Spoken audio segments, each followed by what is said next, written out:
stopped the stream. I stopped the stream. I got so excited for the resub, I hit the wrong button. I hit the wrong button, boys and girls.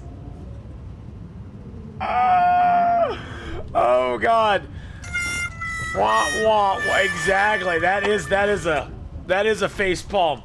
I got so excited for the sub, I hit the wrong button. So you know what, Fenders Friday? Or Nice Skunk? You know what we have to do? You know what we have to do? We have to replay your, There we go. We have to replay that. I hit the wrong button, Dallin.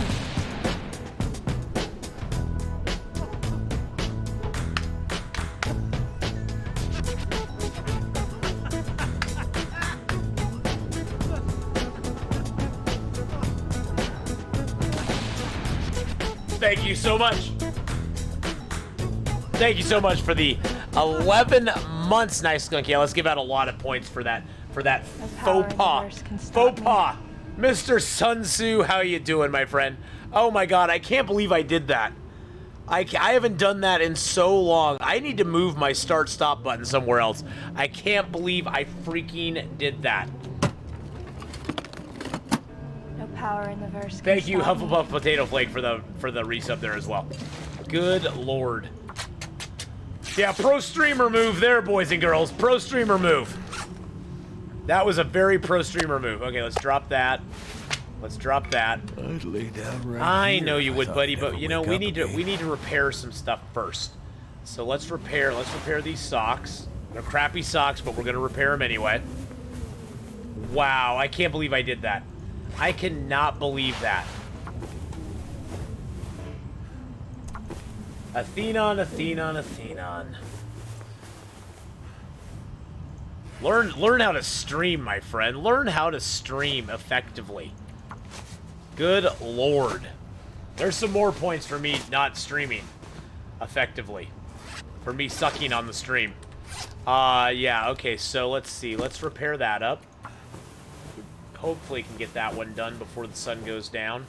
I just like to repair my clothes up as much as I can. Even though they're kind of crappy clothes, they're the only clothes I have. So it's good to repair them early game, because it'll give me a little bit more warmth. It doesn't give me a ton more warmth, but it'll give me a little more warmth.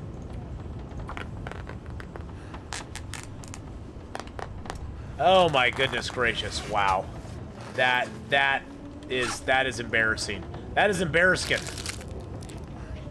Should have enough food to last the night. Hey, how's it going, Adam? How you doing tonight, my friend? All right. Have a good lurk, James Cook. You have to stock up everything in the store so you can chill and not worry about falling behind. Oh, that's fine. That's fine, my friend. I understand completely. All right. I think we can get 10 hours of sleep. No problem. Yep, we'll be good. We'll be good. Wow, Dane's hungry. McDonald's ordered. Probably too much. You're on the loading screen of death. Can you refresh? Can you refresh, my friend? Can you refresh? Hit the refresh button. Maybe close the window and open it back up again. Turn it on, turn it off, and turn it back on. I don't know what to tell you. Let's prepare up our rose hips real quick.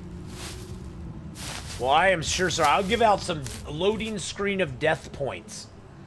That's what we'll do right now. We'll loading screen of death points at the moment. How much cloth? I got 6 more cloth. Okay. Alrighty. Let's grab our hide and our gut. Is there any cloth here I can take?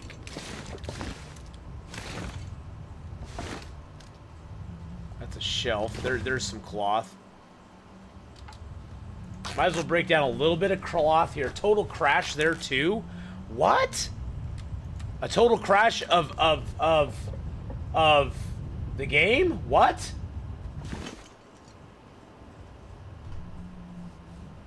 Says 1 hour until I'll be here. Slowly slides it down her chair from losing health points. Oh no! No! All right, we're gonna go to the other cabin and take a little bit more cloth.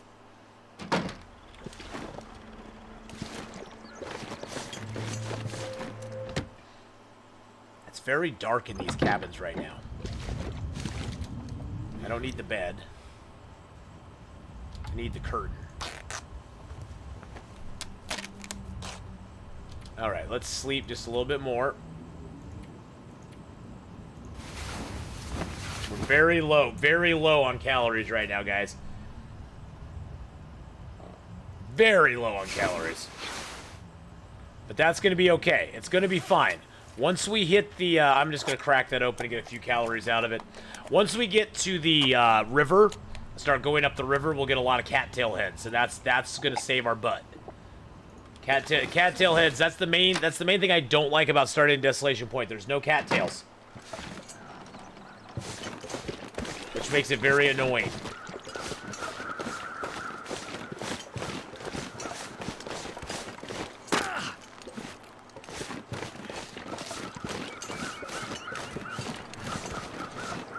See if I can see that out of my peripheral.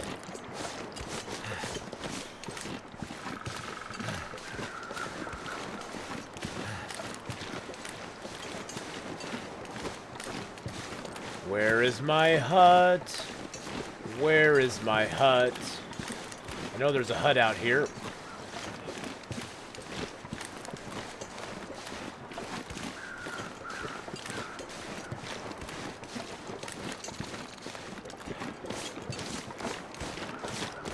There it is.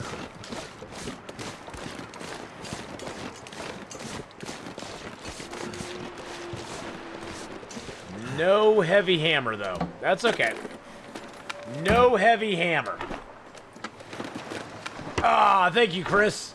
Yes, we got this toque made for us by the wonderful Lynette Melody. She made this toque for us a little while ago. Oh, shoot.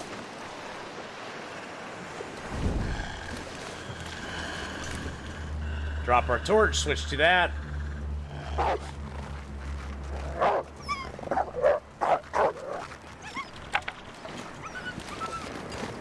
And keep on trucking.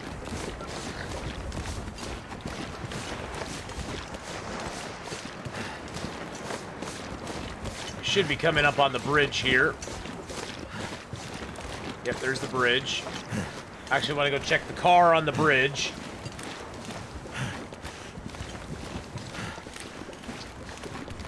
Ooh. Yeah, that's pretty much your only defense against wolves early in the game. Is dropping your torch, grabbing a rock, and sporting the rock at the wolf.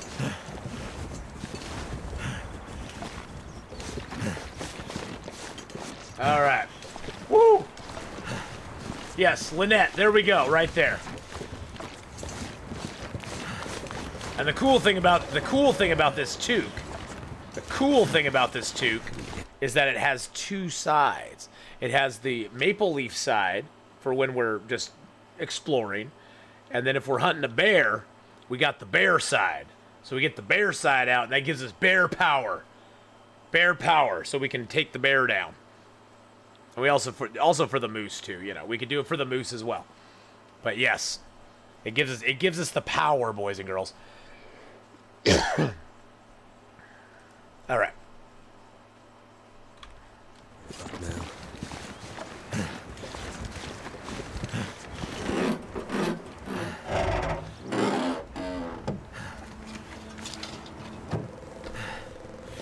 All right, let's check the car here real quick. Got the note. Check the glove box. Not a surprise.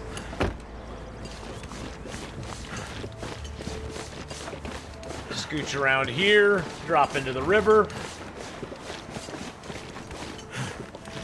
Yeah, pretty much. The bear gets me when I have the toque out. He likes the toque.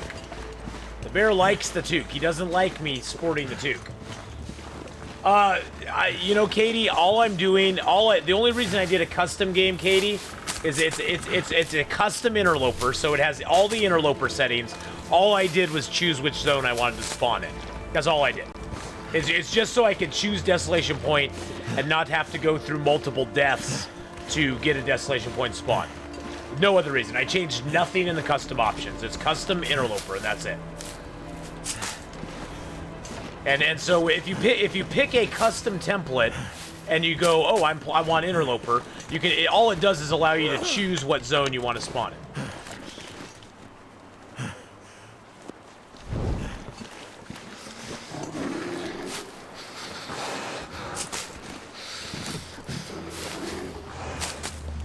Oh god, the bear's after us now. I wonder if the bear fire trick still works. Let's see. Let's see if the bear fire trick works.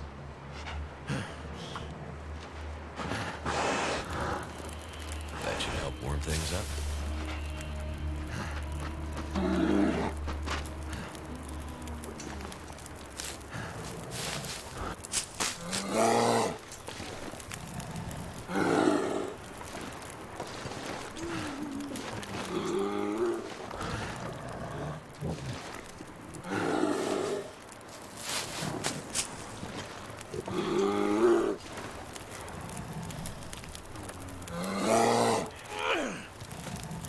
Go away! We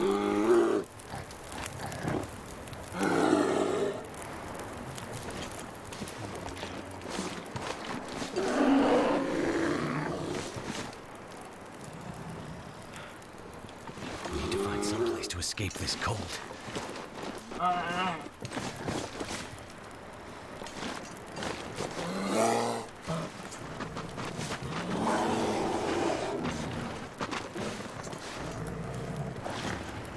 Oh god, we're screwed.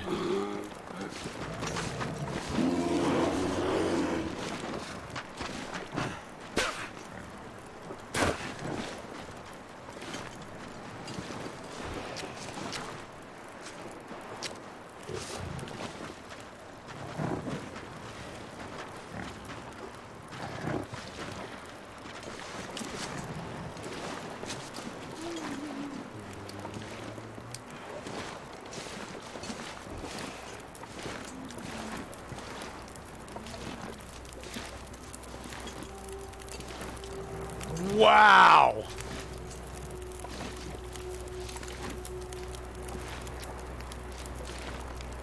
Here we have majestic Atheenon, scouring the frozen wastes of Canada in search of a mate.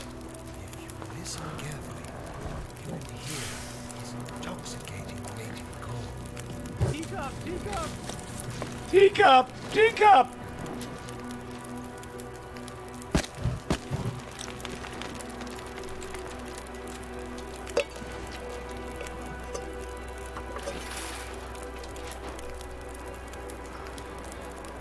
Oh, I didn't have any food in me. Summon a lich. Well, I'm starving now, so that's good, I guess. Wow, that was crazy.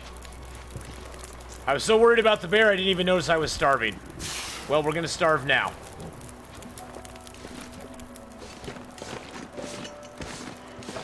Gonna run as far into the hill as I possibly can. Yep, reset the timer now.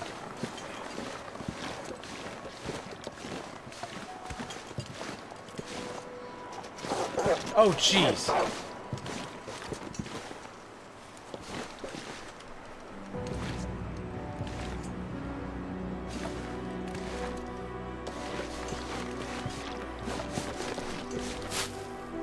Woo!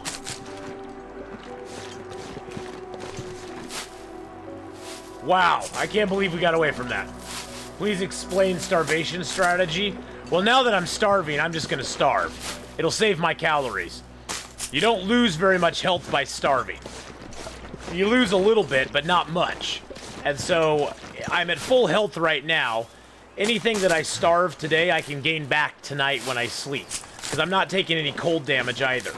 So, for right now, I'm just gonna let myself starve because I've already hit the starvation point. And you only lose a certain amount of health. You only lose, like, maybe, what, 30% during the day when you starve, and you can get that back when you sleep at night. So, at night, you want to make sure you always have food in your belly when you sleep.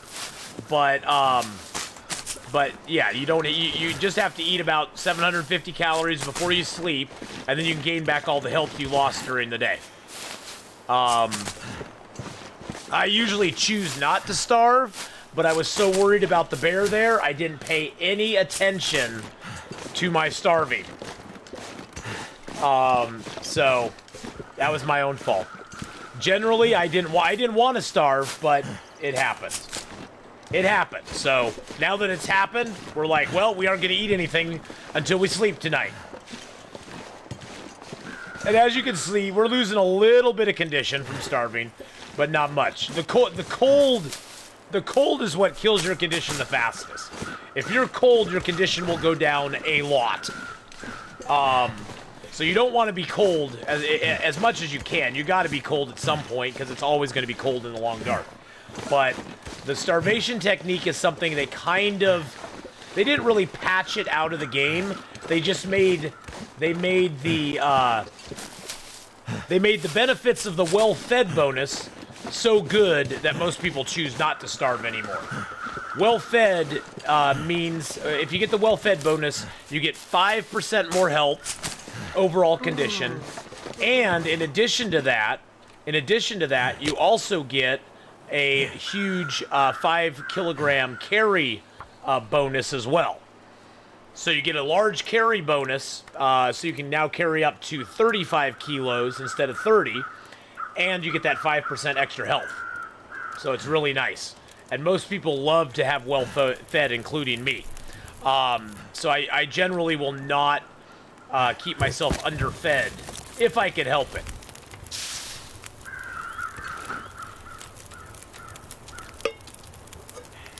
Make a little water. Gather these cattails real quick.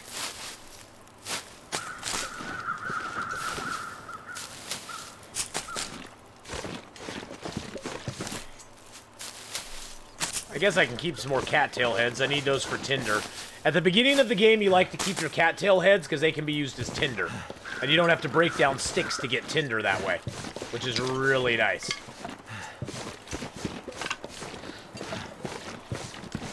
And right now, bears do not attack you if you're standing by a fire. As you saw, the bear charged, but he didn't attack me since I was standing by the fire. They'll probably, again, that's something they'll probably patch out of the game down the road, but for right now, it works. So, I can make up a tea, can't I? Yes, I can. I'll stop starving, I guess. I have enough cattails now, right? Yeah, I got 31 cattails. Let's just eat some cattails. Let's eat a cattail or two. There we go. Can I prepare a rose hip? No, I can't. Okay, what's he at? 47? Beautiful. Take his meat. Then we'll take his hide. I don't take the guts early because it attracts too much attention from the wolves, but I love taking the hides. Because that way you have lots of hides. Guts are pretty easy to come by. Hides, you want to get those because then you can get them curing right away.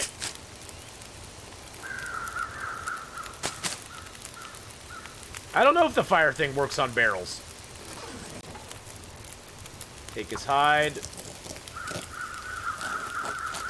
That way we can cook that and get this. Oh, shoot. Woo! So bears do not attack you if you're standing by a fire. If you're standing by a fire, bears don't attack you. Get our torch lit. Boom. That's one way to save matches too, boys and girls. Is that if you light torches off of fires that you're leaving, you don't have to light a match to light a torch again. You use a match to light a torch again. Yeah, for right now, bears do not charge you. They just stand there. It's a great way to hunt the bear. As you saw, though, once you get away from the fire, the bear will charge you again. Luckily, I had that tree right by me that I could run up. But if I hadn't had that tree, the bear would have probably got me. How can you kill a bear? Right now, I can't kill a bear. There's a house right up there we're going to go to. Well, there's the barrel by the, farmhouse in Pleasant Valley, I guess. But yes, the bear, you can kill him with a rifle or a revolver or a bow and arrow. In Interloper, you have no choice of a rifle or a revolver. You have to make your bow and arrow before you can actually kill him, Moist Adam. So you have to make your bow and arrow, which is what we are on the quest to do right now. That's what our goal is, to go find our bow and arrow. Signal Hill, that's true, yep. Oh, I've seen Mark Wars' stuff. He loves when I starve because he loves that Connor J gets a little smile out of it.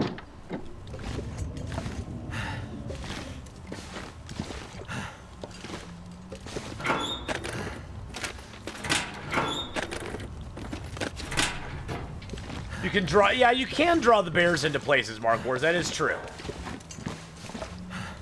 Okay, so we got enough water, we got enough food. I'm gonna take the cloth here, I'm gonna repair up my clothing. Let's take the curtain. Actually, I'll repair first. Let's repair first. We can tear cloth down in the dark, but we can't repair in the dark, so... Repair in the dark! I can't repair my socks! There we go. Alright, so let's change our socks out. Let's get that one there. Hats at 96, 99, 87, 89, 85, 61, 64. Let's repair that if we can. There we go. It's the only coat I have. It's the only coat I have, boys and girls. I have to repair it if I can. Let's repair up our pants, I guess. And it brought a little smile to him. It did. He smiled. I could hear him smiling. Why is there a laptop here? Well, there's a thing that happens, Moist Storm, or Moist Adam, during the, there's a thing that happens in the game called Auroras. An Aurora can hit at any night. An Aurora can happen, and it brings to life all the electronic stuff in the world. So laptops and stuff can start working, and you'll actually see things on them sometimes. There's certain laptops in the world that actually, like, have messages and stuff on them. Good, everything's in good shape except my shoes. My shoes suck. Let's harvest that. But I have no leather, so I can't repair my shoes. So, yeah, the laptops exist in the game for a purpose, but, we've not had an Aurora yet either, because we've only been alive a couple days. But the Auroras don't happen all the time. The Auroras only happen on special nights. Well, I'm sure at some point there was power here. There's probably power here at some point, Redcap. I don't know. I don't know. It's all underground power. Maybe they had a really good battery, and maybe they're like secret military. Am I gonna go see Fluffy? Not on this run, no.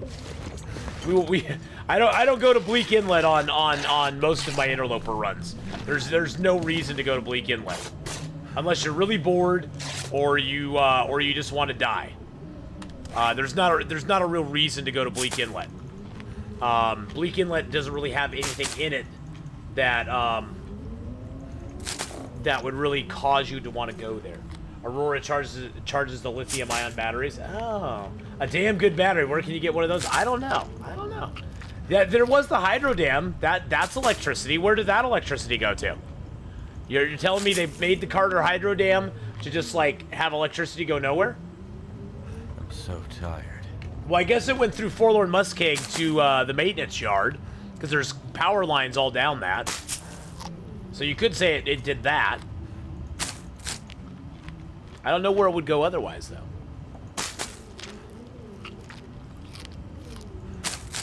The dam was shut down before the disaster. Oh.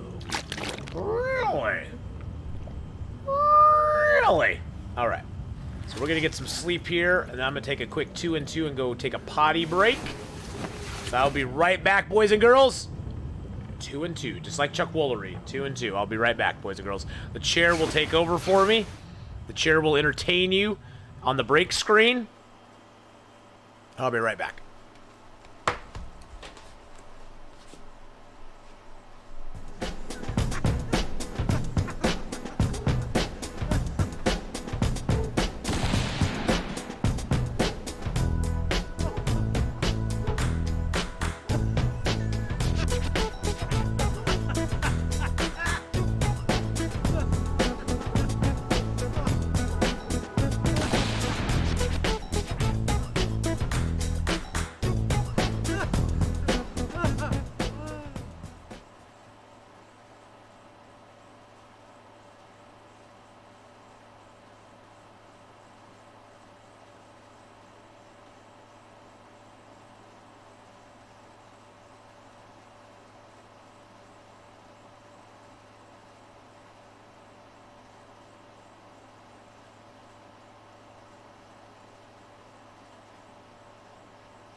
Alrighty. Whew. Feel like a whole new person. Alright. Boom. Let's get back into this. Alright, so we're thirsty. Let's drink. Let's drink. At 10 hours on Interloper, you become thirsty. So you don't want to sleep more than 10 hours on Interloper because you'll actually start losing your overall condition. See, we got all that condition back now. Got all of our condition back, so we're doing good there. Let's break down a few torches here because we have some crappy torches. You get a stick back whenever you break a torch down, so that's really nice. You can sort of recycle. You can do a little recycling. Get a torch, you break it down, you get a stick. Let's get a few more hours of sleep because it's almost daylight. We'll just pump it up to 12 because it'll only let us sleep a couple hours. So it makes it very quick. Zip, zip. We already checked these, right? Okay, we already checked those. We already got all the cloth in here for 35 kilos. That's good, good. Now we'll keep heading up the river. We'll grab some more cattail stalks. Oh, you gave a link to the observatory witnessing some aurora beauty? Nice. You also want to look for coal. There's coal that spawns on this river. We already found one. Hopefully we'll find another one. Where should you begin your search for a gaming PC? Well, my recommendation, James Cook, is that you build your own PC. It'll take a little more time, but you get a lot of more bang for your buck when you build your own PC.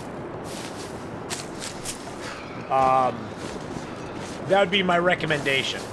I bought off-the-shelf computers for years, and I was always disappointed. But you can get some decent off-the-shelf stuff. But the versatility you get with a built PC is so much better. So much better. The main thing is that, like, for the ones I've built, I've gotten very large cases for them, and most of the PCs you'll buy at a store will have a rather small case for the PC, which makes it very hard to later go in and add things to it.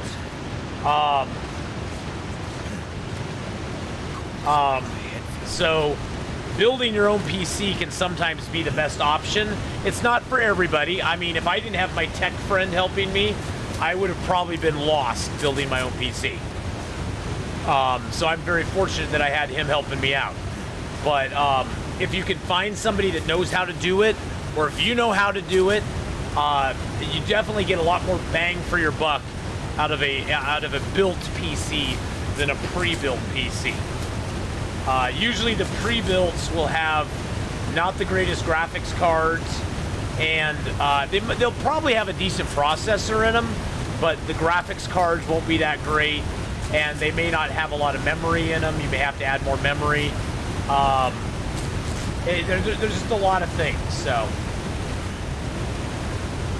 That's Ben. Ben is the guy that I work with. He's a guy I work with at work, and he's really good at PC builds. But what if you know absolutely nothing? That's why I said it's a good idea to get a friend to help you with it. You can also, I mean, if you enjoy watching videos on YouTube and stuff, there are a lot of great videos on YouTube on how to build a gaming PC and what to look for, what not to look for. There's a lot of great videos about that you can find. I'm not great at watching that sort of stuff, so, or you can find somebody who knows how to build one for you and pay them a little bit of money to build it or something. But yeah, I mean, it's definitely, James, I feel for you because I'm in the same exact boat.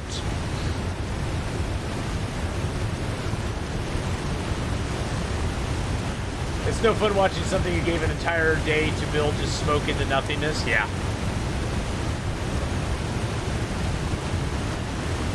But, yeah, you definitely, it's just you get more, a more bang for your buck with a built PC. It's like a newer vehicle, everything is crammed in there, instead of like an old Chevy where it's white. Yeah, pretty much, yeah. I mean, that's the big thing, James, is that most of the built PCs you'll get will have a case that's like maybe this long and this high and this wide, and pretty much everything is squeezed in there, maximized space, but there's nowhere to put any extra stuff. PC part picker, there we go.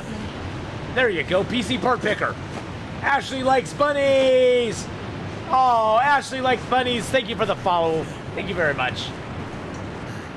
Don't be upset at me when I throw a stone at a bunny, okay? I know you like bunnies, but I need their little furry hides. I need their furry hides to make me some furry gloves, because my hands are very cold. I'm getting frostbite on them again. Hey, Extreme, how you doing? Yeah, and Redcap's right. You can find a lot of stores smaller stores that will help you build a PC. But yeah, the big box stores, you know, your Office Depots, your electronics stores, they all like to sell you the built ones because they probably make way more money on the built ones than they do off of the non pre-built stuff. 23% chance of frostbite. Okay, well, we're gonna do it.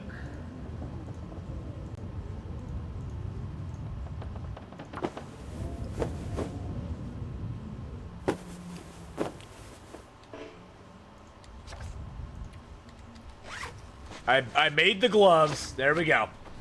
I haven't found any gloves in all my looting, so it's like, you know what? We have the cloth.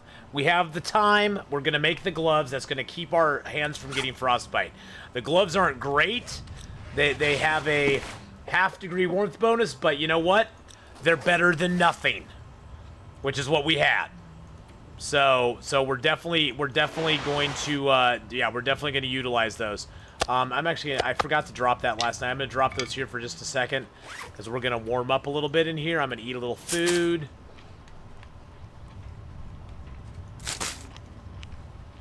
Yeah, you know names, Dean? I think PC Part Picker is what my friend used to build my computer, as a matter of fact.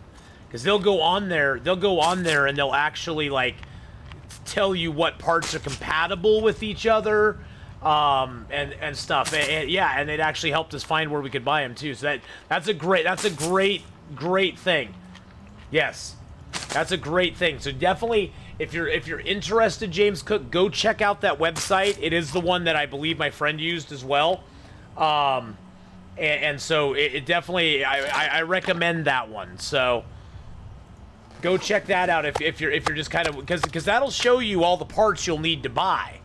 It doesn't show you all the stuff you need. It won't show you exactly how to build it, but it'll show you all the parts you need to buy and what's compatible with other stuff. So, wow, that's a lot of books we have on us. We'll drop those at the dam. I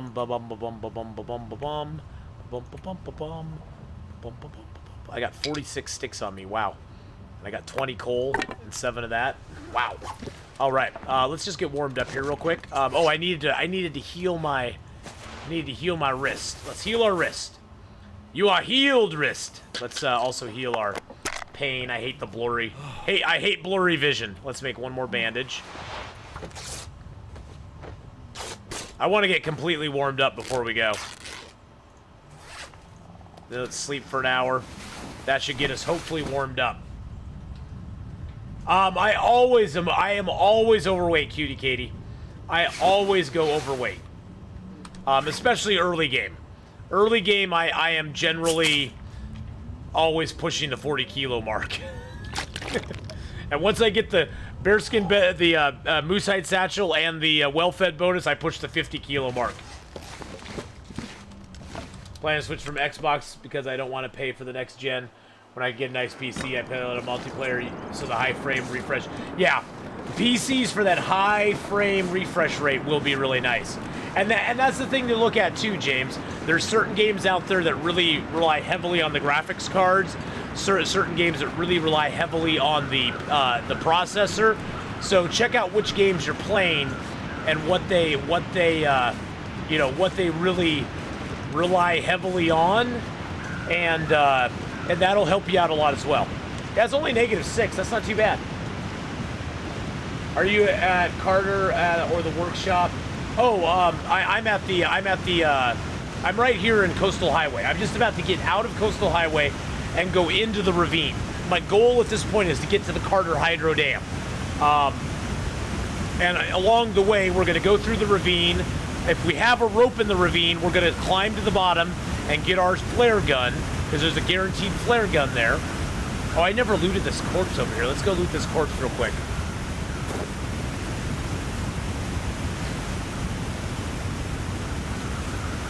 Seriously, you don't want the mini fridge? What mini fridge? What mini fridge?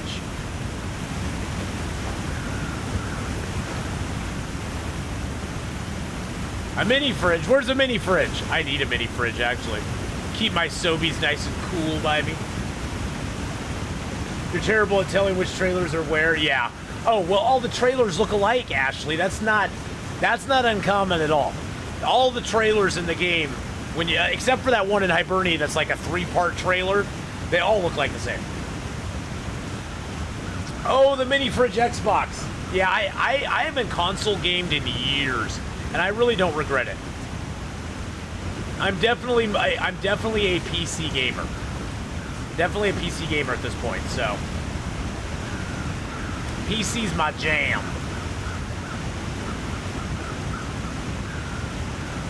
Alright. The PC Master Race. No, I like the flexibility of PCs, Psychostero. I like that I can upgrade or change or add to my PC if I want to. It just for me is a lot more flexibility, and I don't have to buy a whole new Xbox system every 2 or 3 years, or PlayStation system or whichever, you know, when they bring out the new gen. I don't have to buy the new gen item every time.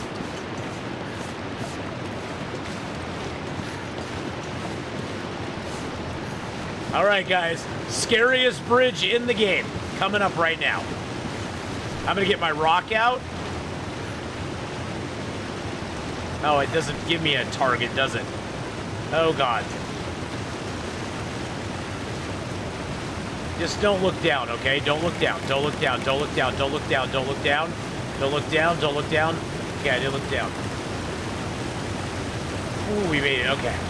And then we can look down. Whee! Look down!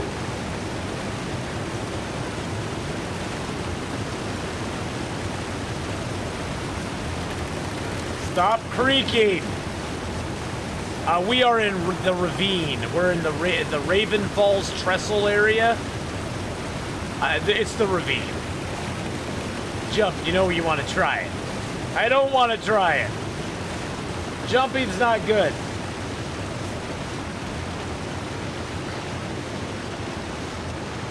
You bought a MacBook Air, waste of $1,000, sat there for months until I called Amazon and paid $30 restocking fee to take it back. Oh, jeez. My mom walked off this bridge once. Yeah, I personally have never fallen off that particular bridge.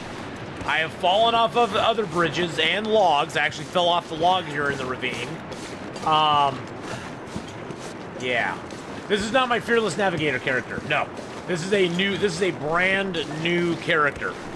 Sundays I reserve for a brand new character run before we play Escape the Pacific. Just to kind of give all my European viewers some beautiful, lovely Long Dark before we switch into a game that I personally love, which is Escape the Pacific, which you can get on Steam for like $15. It's a great deal. It's a great deal. You fell off the fall takes some time. So it sort of feels like you're falling forever, Co-Ed. Yeah, that's what I'm scared of. I don't like falling.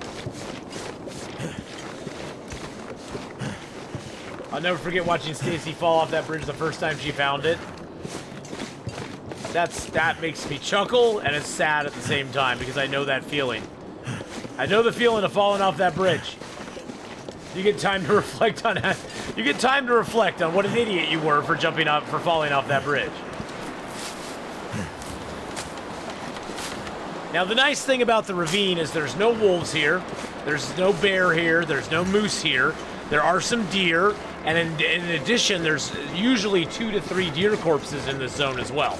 There's a lot of bunnies here, which we're going to take some bunnies. Not only for the food, but mainly for the hide and the guts. At this point, bunnies are usually a wash when it comes down to it, until you get Carcass Harvesting 5. Bunnies, if you harvest their meat, cook it, harvest their hide and their guts, and eat the meat, it's about a break even for the calories that you gain. You pretty much gain as much calories as you lose. So bunnies are not the greatest thing early in the game to get a lot of calories off of if you're going to take the hide and the guts, which is what we want. We want the hide and the guts. There's usually about 2 to 3 bunnies over here. There's one right there, as a matter of fact. There's one right there, as a matter of fact. There's also some mushrooms over here, which is really nice.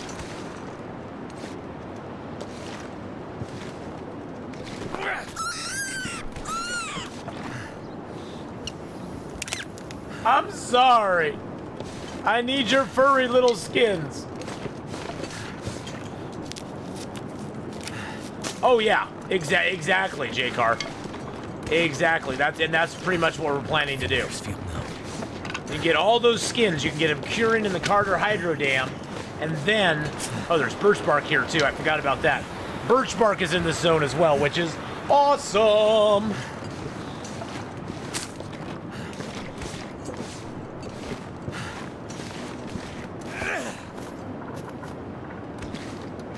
Oh, that birch bark will never bother me again. Woo!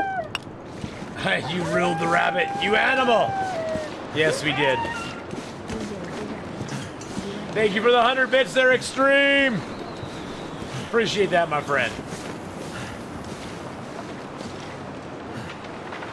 Where are you, you stinky bunnies? Oh, there he is. He's coming out of the cave. Now he's going back in the cave.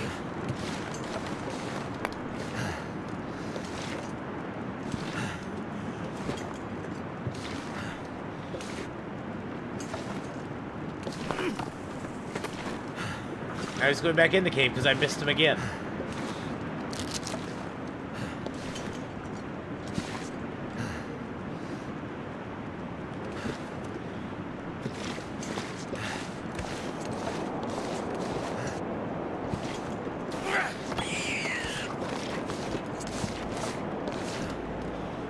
I'm sorry. This pack is getting too heavy to carry. He overheard the stream out of context. I was very confused about the bunny harvesting. There's no rope in here. That sucks. Well, maybe we'll get lucky and there'll be a rope in the other place. Get our rocks back. There we go. Oh, hey, we're warm enough in the cave. Let's harvest these rabbits real quick.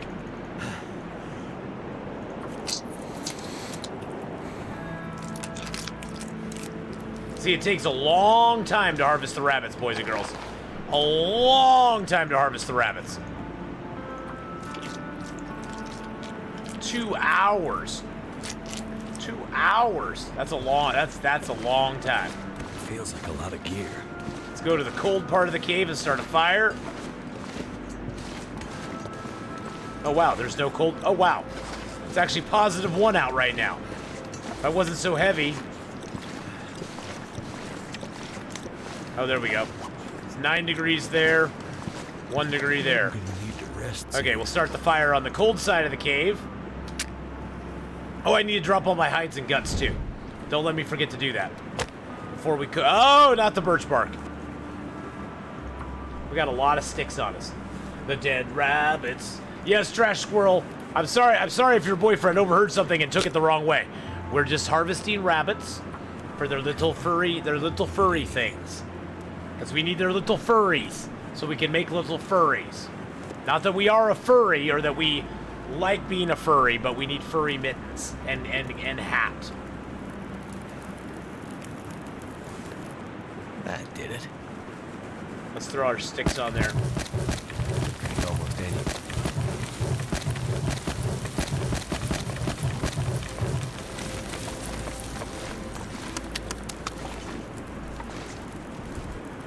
All right, grab our meat. Put that on the fire.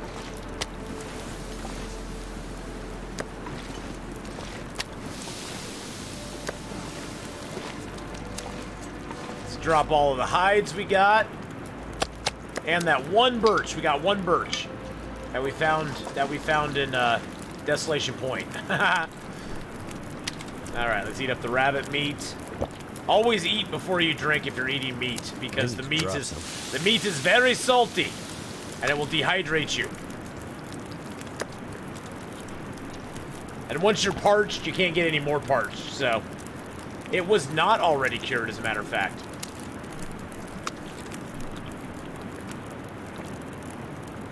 All right, so let's eat up. Let's drink now. Actually, you know what? Let's eat and then we'll drink. Oh, I got 2 candy bars. Let's eat those. We'll eat the candy bars down real quick, and then we'll do this here.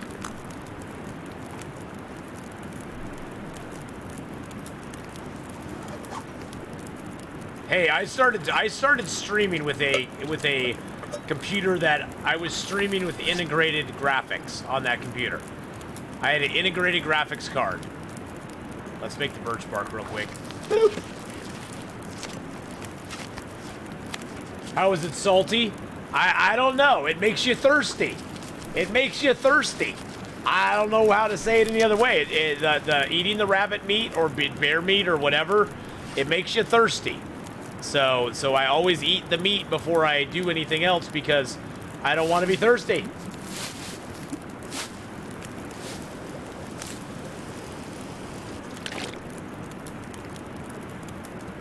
Let's prepare the birch bark. Now, birch bark tea is the best. You can drink 1 birch bark tea. You get back 6% condition over a 2-hour period. If you have it warmed, you can always warm it up really good. And then you get a warming bonus as well. But the best part about birch bark tea is even if you have food poisoning, birch bark tea will still give you back health even though you're food poisoned. You can't gain back regular health when you're food poisoned by sleeping, but you can get back health with the birch bark tea while you sleep. I'm getting weaker. Which is amazing. Okay, let's do that. Let's pump up the fire.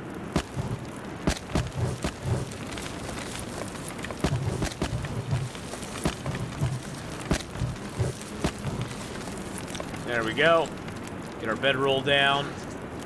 There we go. Drink our fill.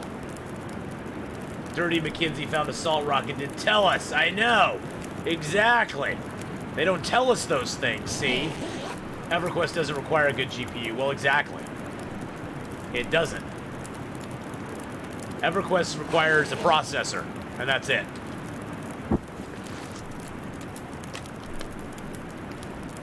EverQuest definitely went the other way. Doesn't WoW depend more on your GPU? If I remember correctly, doesn't WoW have a more GPU heavy thing?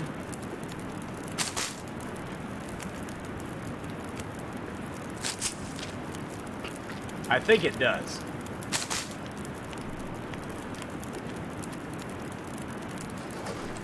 I think WoW went the smart way and went GPU, where EverQuest went with the CPU, and that's why it kind of fell behind, I think, in a way.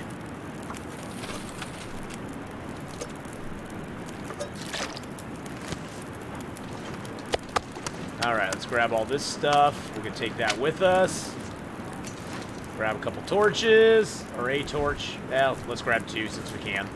What's our weight? 27 kilos is all we weigh? Wow, okay. We had a lot of firewood on us, boys and girls. That's what was weighing us down. It's never bad to be weighed down by firewood. Oh, shoot. There's a rabbit here.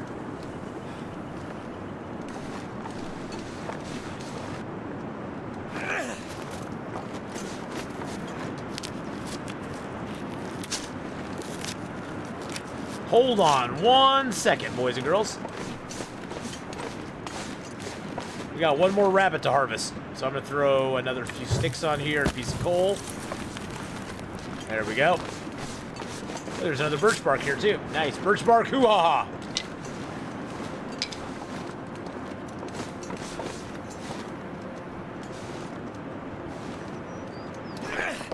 Oh, I threw behind him. Yeah, go to the cave. That's where I want you to go. Oh, jeez.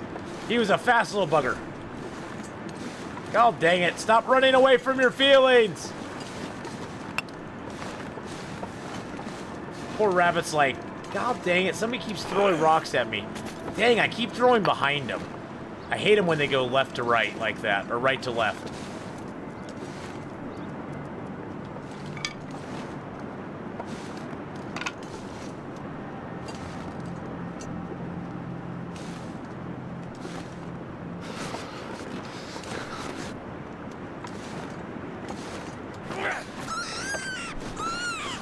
There we go. There we go. We finally got him. Jeez Louise. Look at this Atheenon guy. He can't even hit a wabbit. He can't even hit a wabbit with a stone. What a maroon. Oh, he's a big boy too. He's a big boy. You use your left hand to aim? What do you mean? Yes, you have to. Oh, in the game, yes, you have to use your left hand to aim. And I'm not that good at it.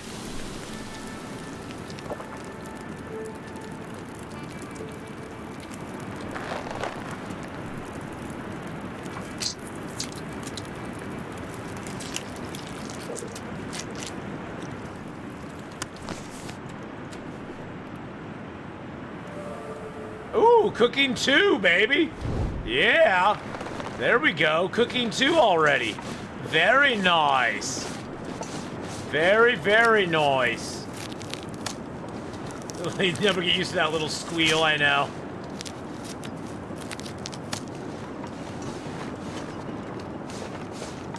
Did I get the mushrooms off of here? Okay, I did.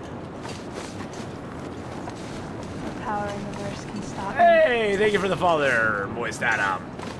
Appreciate that, my friend. I cannot condone this level of animal cruelty. I would have used a shotgun a lot more humane. Yeah, but then you gotta pick the buckshot out of them and stuff. You know, that's not fun. It's neither fun nor funny. Let's see, there's no chest up there.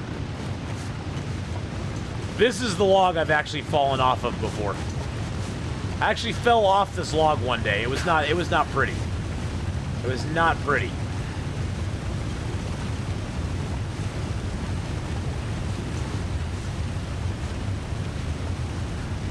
Hey, look. There's the backpack. There's the backpack. We have no rope, so we cannot go down into the basin. I'd like to go to the basin, but I have no rope. Maybe there'll be one in the train car. You never know. If I had a rope, we would go down to the basin right now. But we don't. There is a deer over here we can harvest, though, at some point. If we do go to the basin. This zone is littered with birch bark. If you want birch bark, this is the zone to come to. You can get birch bark here over and over and over and over and over and over and over again. Dang it, I scared him away.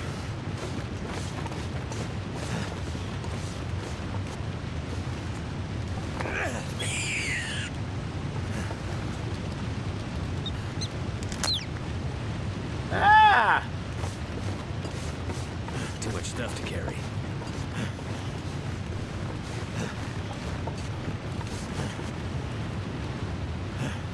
That torch was getting low anyway, so we'll just leave it.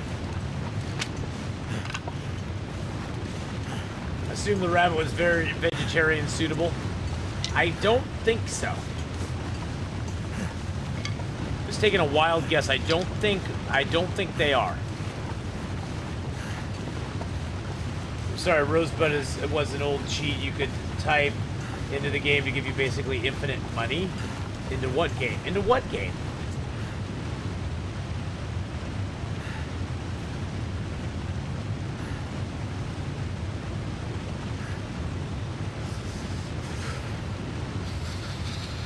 Oh, into Sim City. Oh. I never played the Sim games. I don't know. I enjoy like the first-person survival games more than anything. They're more my jam. I do like some other games too, but I'd say first-person survival games are probably my jam, big time. The old Sim. Oh, the old Sims game. Old. You're talking like ancient Sims game.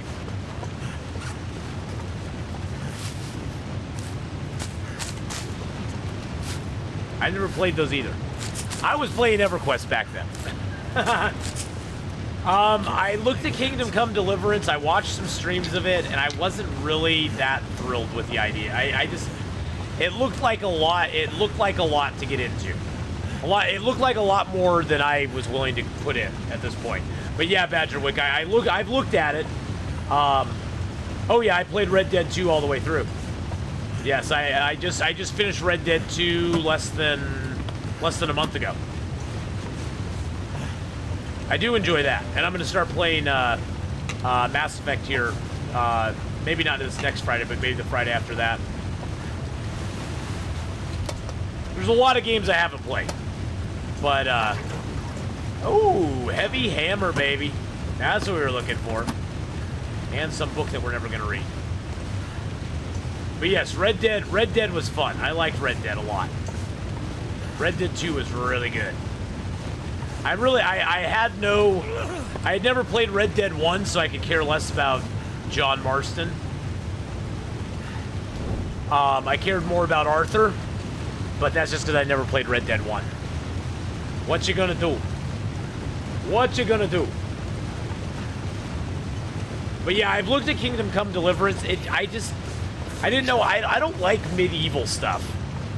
I don't know what it is. I love reading fantasy and that sort of era books, but I don't really like games that are set in that era.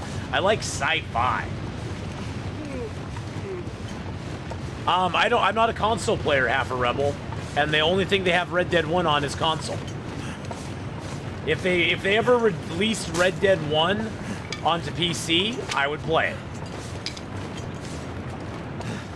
So that's the only thing. Seriously, half a rebel. That's the only thing holding me back from it. Is I would play it if it was on PC. And then maybe I would care about John Marston. And then and it's kind of funny, since I've actually played Red Dead 2 first, I guess Red Dead 1 picks up right where Red Dead 2 ends.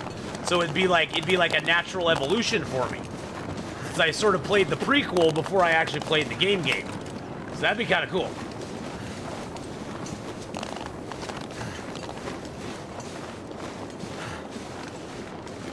You blame the Long Dark in Battlefront? Yeah.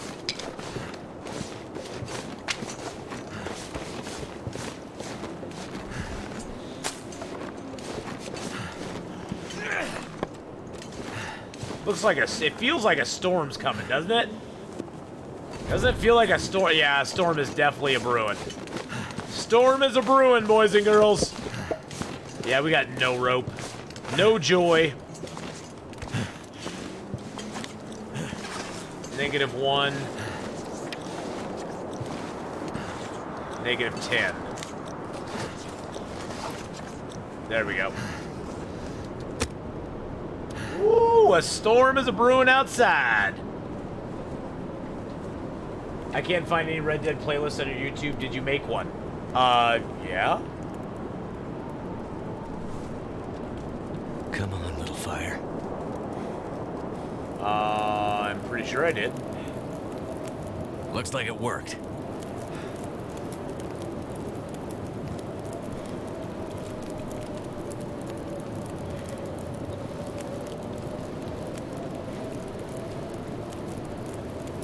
Yep, there it is right there.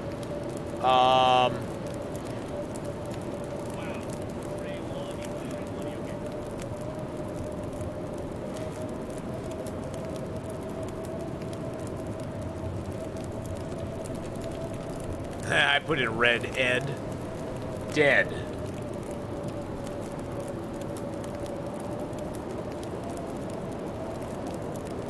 It's probably a ways down. Yeah, there's the Red Dead Redemption playlist right there. Boom.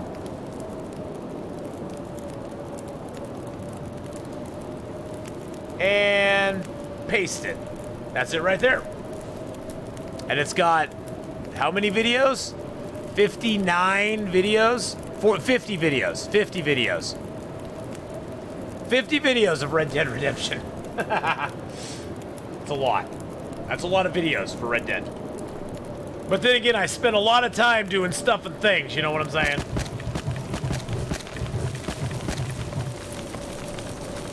I sense a blizzard. Yes, there is, yeah. Yep. You can legalize weed in SimCity. What? Oh, we hunted up a lot in Red Dead. I did all the rare animals and stuff. It was so fun. Okay, let's just sit by the fire. Let's drop our stuff and things here. Let's drop our hides, our guts. Did I not pick up that rabbit? Oh, it's in my food still, huh? Oh, I got 2 rabbits. Let's eat that. What's my opinion on Hush River Valley? Amazing. I love, love, love Hush River Valley. Hush River Valley is probably one of my favorite new zones they've added to the game.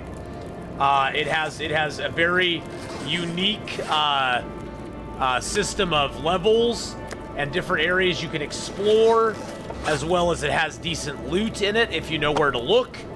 It has really good loot in it. It's one of my favorite new places they put into Long Dark. It really truly is.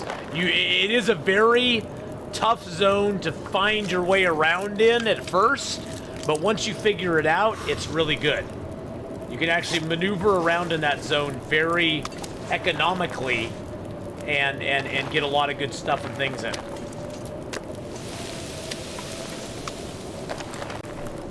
So I really appreciate what they did with Hush River. Bleak Inlet's kind of meh. Shoot, what just happened? Oh. My belt came undone somehow. That was weird. Bleak Inlet is kind of meh. It's an okay zone, but it's not for everybody. I mean, you can't really... Bleak Inlet doesn't really give you anything in Interloper. Mouth is so dry. Oh yeah, there's lots of plants. It's very hard to navigate around in, but it's really got a lot of good stuff. Stir off with a dance!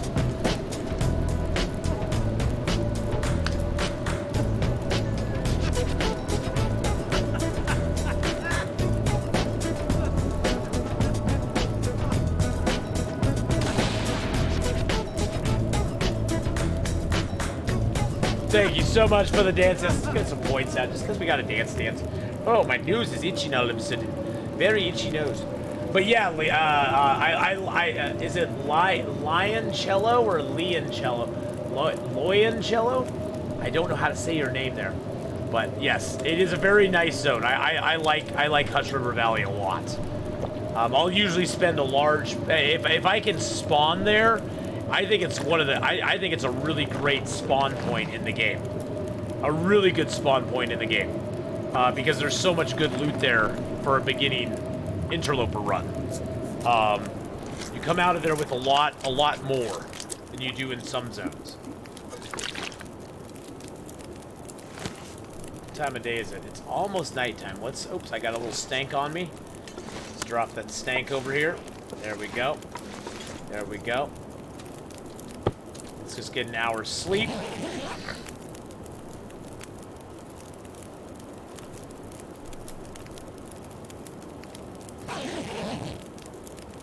Alright, there we go. Let's grab this up. I hate leaving a fire, but I want to move on to the Carter Hydro Dam.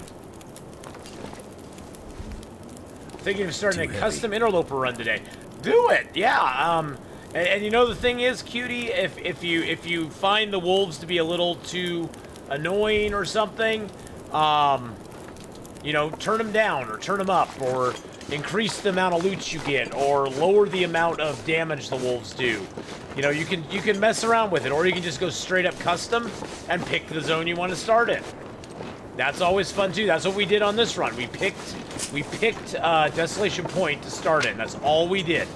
We didn't change the loots. We didn't change the weather conditions or anything on this run other than picking the zone we started in. Lynette Melody, how are you doing? Thank you for the clip. Whoops! I know some players, cutie, like to play Interloper custom, and they'll turn on the revolver or turn on the rifle and give themselves a little bit of an advantage. Or they'll change the loot settings a little bit and give themselves a little more loot in the game. So you can do a lot of things with custom.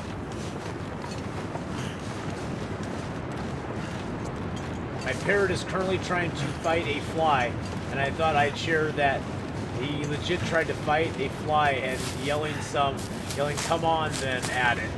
Oh my goodness. Really? Yeah, or you can turn down the aggressive wildlife if you want to. Ready to lay down. Is Lynette not a VIP? Oh, you know why you're not, probably? Because you keep changing your freaking name.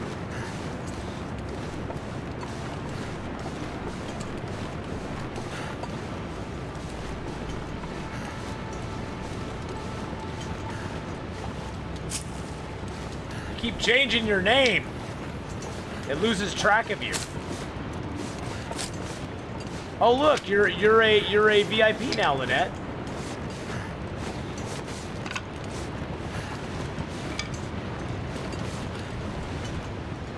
There are days where days I wouldn't mind being invisible. Interloper, but it's you versus the weather. That sounds fitting. Exactly. You could turn the weather up even.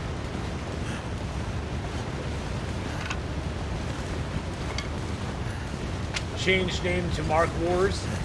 What? Mark Wars. The nerve of some people changing their name. I know, BK. The nerve. The nerve. You know how many hurdles I had to go through, BK, to get you to be a mod again once you changed your name? Jeez Louise. Jeez Louise, George and Wheezy. That was painful. Painful, my friend.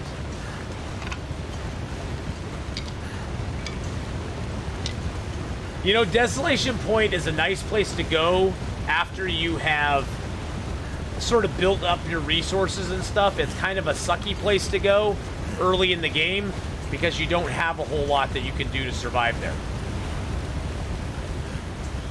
It's hard to survive there early.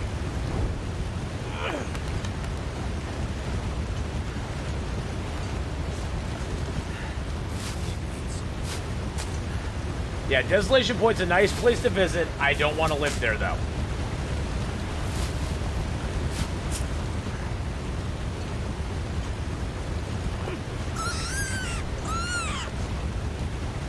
Rabbity, rabbity, rabbits. Kill the wabbit, kill the wabbit, kill the wabbit, kill the wabbit.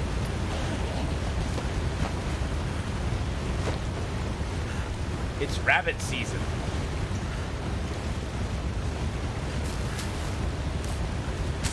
How do I drop a torch without throwing it? Just hit your fast button to pull out your weapon.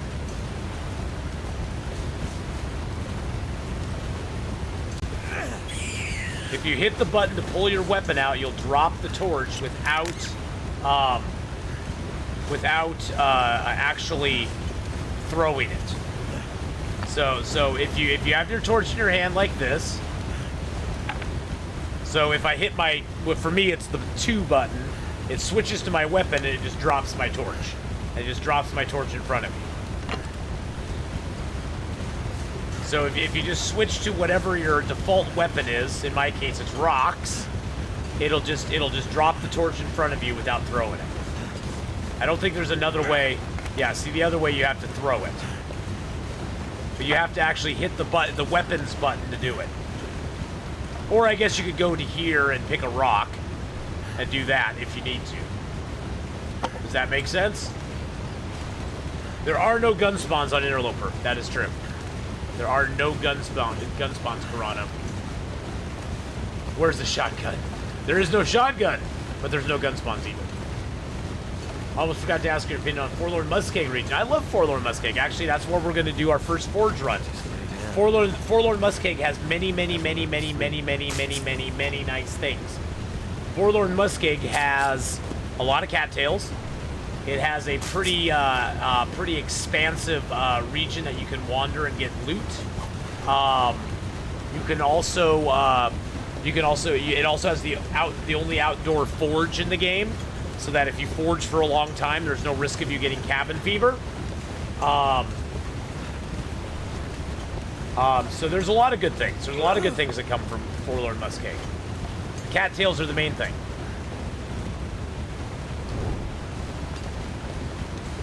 Oh, it'll be fine, J-Car. It'll be fine.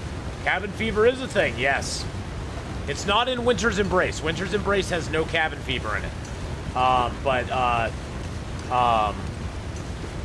The rest of the games, yes, cabin fever still exists in Interloper, Stalker.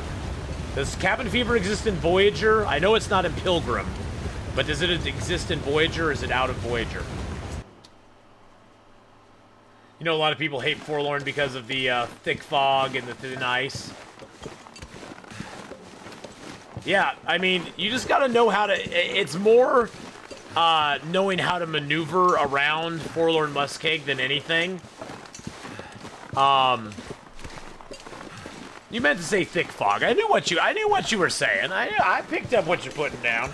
But Forlorn Muskeg, you just have to learn how to maneuver between the thin ice patches. Just assume that anything that is like, when there's two patches of snow and they're really far apart and got a lot of ice between them, it's probably going to be thin.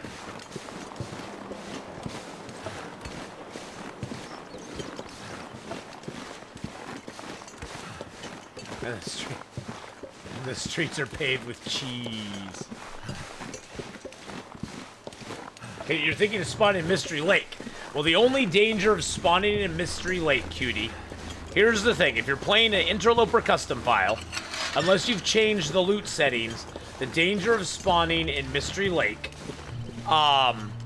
is that the match spawns. There's no guaranteed match spawn in Mystery Lake. The closest one you have to Mystery Lake is on the way to Mountain Town, down in the little valley that you climb down into before you climb back out.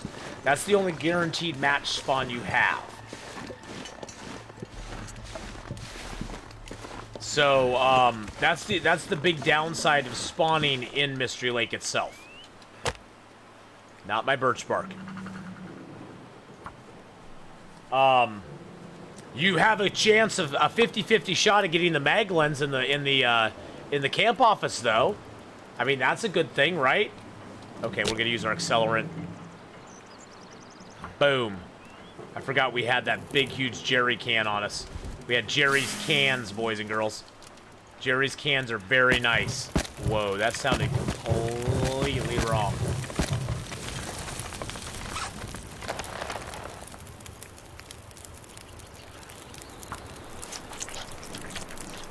No, on Interloper, the mag lens is a 50-50 shot.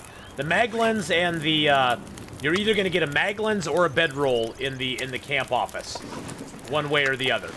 So if you don't get the mag lens, you're guaranteed to get a bedroll. If you don't get the bedroll, you're guaranteed to get the mag lens. So you got a 50-50 shot at getting that mag lens there.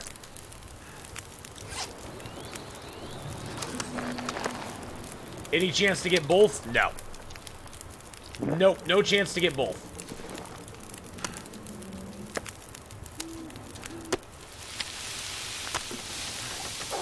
Oh, jeez, I thought I heard a wolf. Little bugger.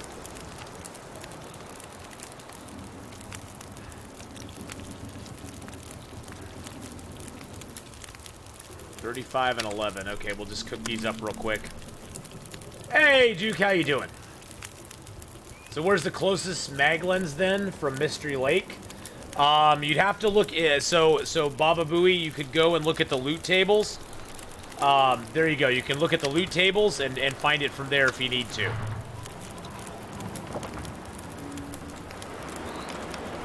Uh-oh. Uh-oh. Ruh-roh, Raggy. Ruh-roh, Raggy. It's a storm.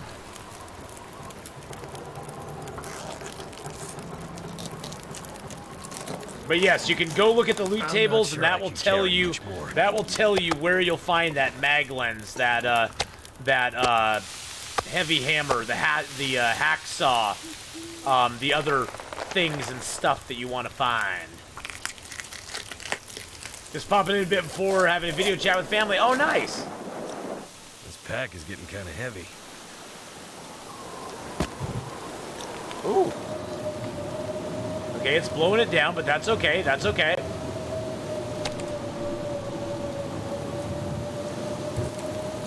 We got a little protection, a little protection. It's going to be fine, guys. It's going to be fine.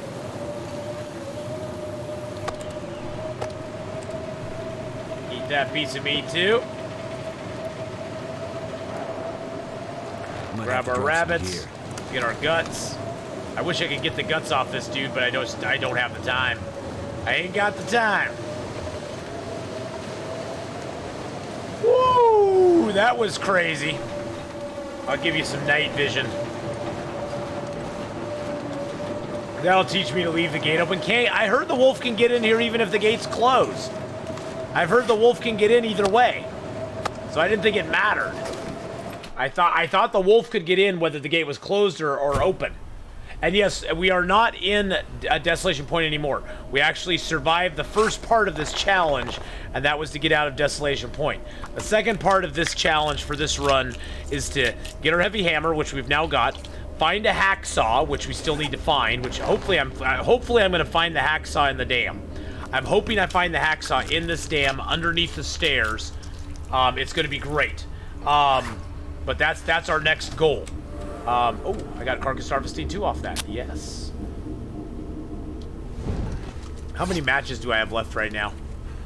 I have 6 matches left right now. Okay. Wow, look at all the hides we have, though. Woo, baby!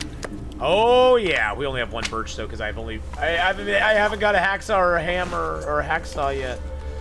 Summon a lich. Okay, we just need to sleep. Hate to waste my match on that, but that's okay. Hey, Mom, how are you? Oh, my mom's in chat. Hello, everybody. Hope you're having a restful Sunday. Brr, looks cold out there. It is cold out there. It's cold out in the long dark, Mom. And that is actually my mom, everybody. So be on your best behavior, please. Be on your best behavior, Lynette. But hi, Mom. I hope you're having a great Sunday too.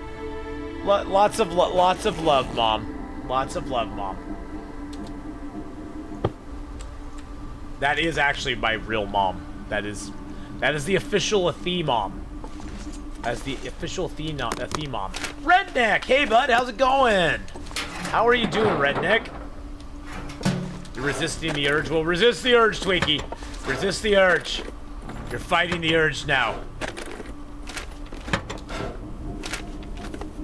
Alright, so here's something we have to do.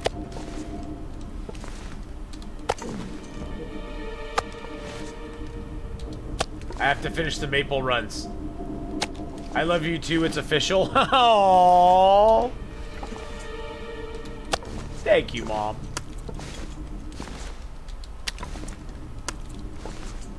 No, they don't worry. It doesn't. I haven't done it yet. I haven't done the Atheenon and Atheenon chocolate chip cookie thing yet. I still have that. That's still on my list of to-dos. I have a list of to-dos so long, Lynette, that you would not even believe it. You would not even believe the list of to-dos I have to do. I have a lot of to-dos.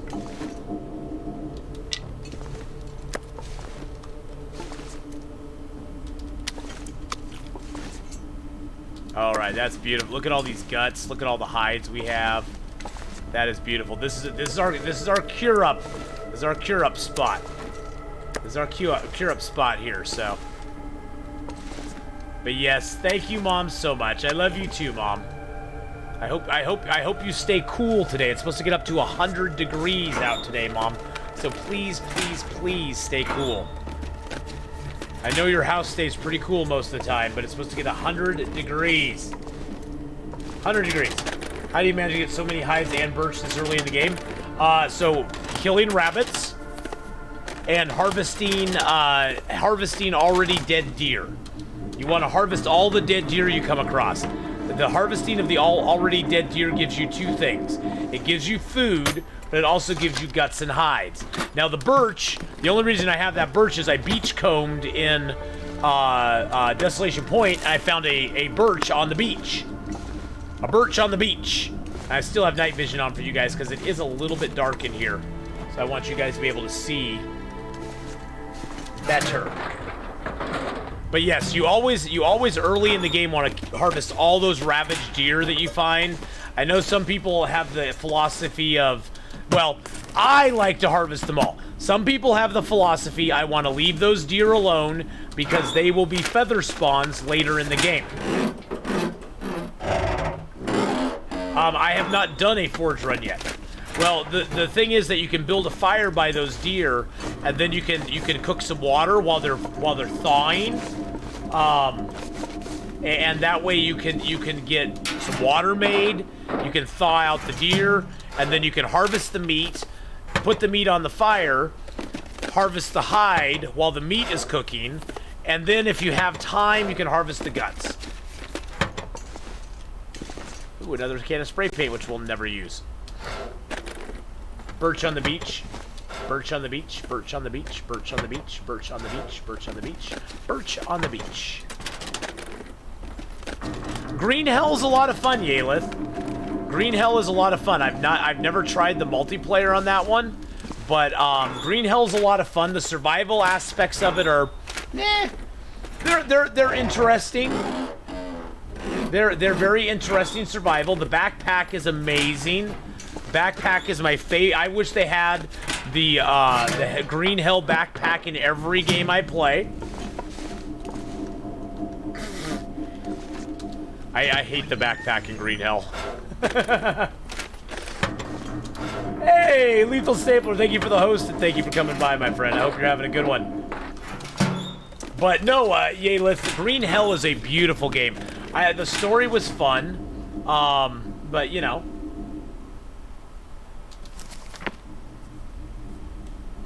Oh, I am horrible at tongue twisters, Duke. I usually have a hard time with it. Where are the rifle and revolver spawns at Mystery Lake? I couldn't tell you, cutie. If you're playing on Interloper, they're nowhere. But if you're playing on Stalker, I don't know. I'm sure people in chat could direct you more to them. Many mumbling mice.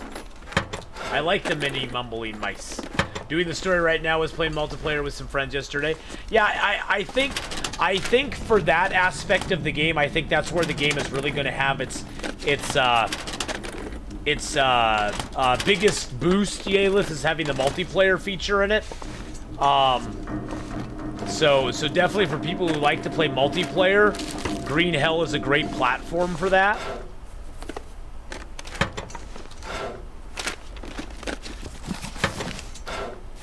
There's usually a gun spawn chance, you know, on the Mystery Lake, where the bear wanders around on Mystery Lake. There's a chance of a gun spawn behind the hut down by his house, or by the bear's cave.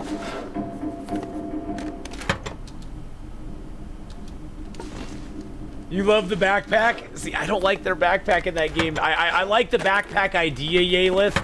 I don't like how it positions items in the backpack automatically. It doesn't stack them very well. I like the backpack idea. I just don't like its application, if that makes sense.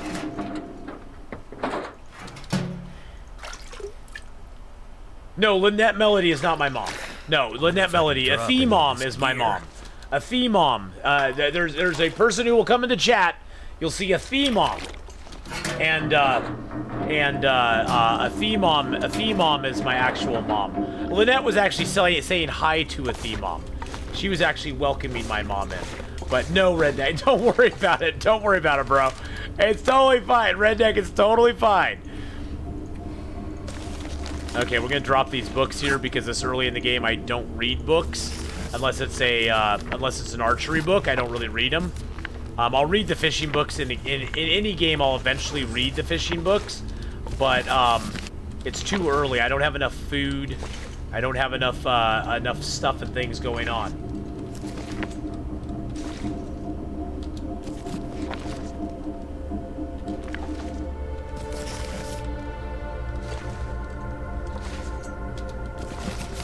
Lynette Melody is the mom of the chat, though. Well, her and Wowdane are sort of co-moms in the chat.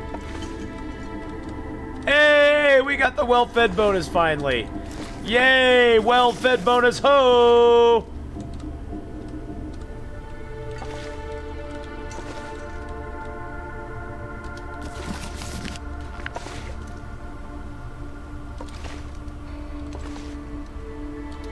All right.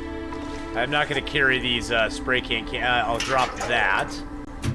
I'll drop those. I'll drop the heavy hammer here for the moment, because I don't need to carry it while we explore the dam. I know the firebook was a little crooked. I wanted it that way. Shh. I was trying to ignore it, man, okay? Jeez Louise, I'm trying to do this quickly so it doesn't bore people too much.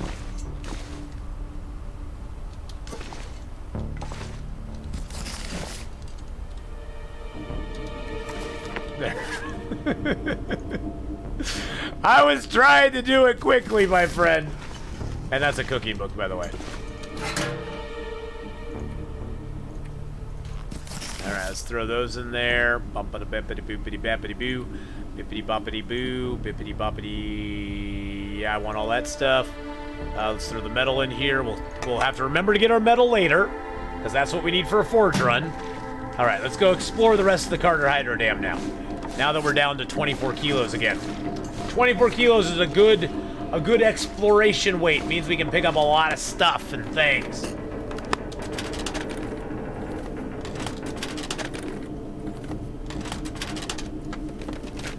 I have not been to the safe yet. No, the safe of nothing we have not been to yet. The safe of nothing we will check, though. Safe of nothing. Turn, turn, turn. Tell us what secrets we will learn. Or what we won't get. Hey, another can of spray paint. Yay. Yay, yay, another can of spray paint. Let's be excited. Could end up being useful. I hope you saw all the good words. I did, Redneck. I really appreciate it too, my friend. You're very kind to say all those nice things. Doesn't cuss at me like... Well, I try not to cuss on stream, but I did see all the nice things you were saying to Lynette, which you were actually saying to my mom, and I appreciate that very much, my friend. I really truly do. I try not to, oh, and my mom probably saw him. She hangs around. She just kind of hangs. But I know, it'd be awesome if you could use it to makeshift fire starter. Okay, we'll open that last. The hacksaw could have been there, but it's not. We did get a toolkit, which is nice. And stuff and things and things and stuff. Exactly. Stuff and things and stuff. Well, Redneck, I am so happy you're part of our community. I'm so happy all of you guys are part of our community. This is an amazing community on Twitch, and it's made up of amazing people like you, and like each and every one of you, because you guys are all just so kind to each other all the time, and helpful and welcoming of new people that come into chat, and not judgy. I see a lot of other chats get real judgy with people. 22, 25, 22.5, and then we'll take it slow. And it just makes me happy to be part of this community, because it's rare. It's rare to find on Twitch. There's a lot of good communities on Twitch, but this is one of the best. All right. So what do we think, guys? What do we think? Are we going to get the head wrap? We could get a head wrap. I've got head wraps out here before. I've got Mackinac jackets out here before. I'm thinking it's going to be a cash in books. But hopefully... What have we here? Money. Money. Yep, cash. We got cash that time. They didn't have time. They didn't have time before the apocalypse to go buy a Mackinac jacket and put it in there for us. So they gave us cash instead. Now I can go buy some food. Exactly. All right, let's eat up a little bit. Eat. And eat. Oh, we got that deer meat out front. Let's go eat the deer meat real quick before we explore more. I can stock the register at the store. Exactly. Yeah, even some mittens. I wouldn't have minded some mittens at that point, you know? Oh, that meat didn't have much on it. That's okay. That's okay. At least we did it. I'll leave the cash. Well, I'll take the cash and I'll leave it here.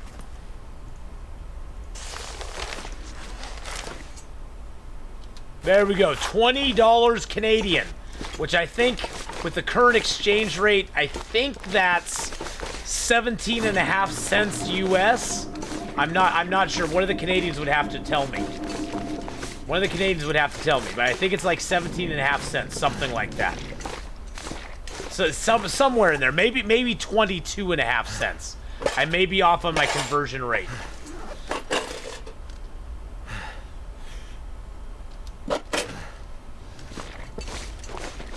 Just gonna leave this other can here. That's half a kilo.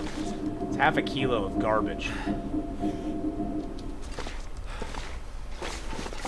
Don't the Canadian cash money make? Yes, it's plastic. Yes.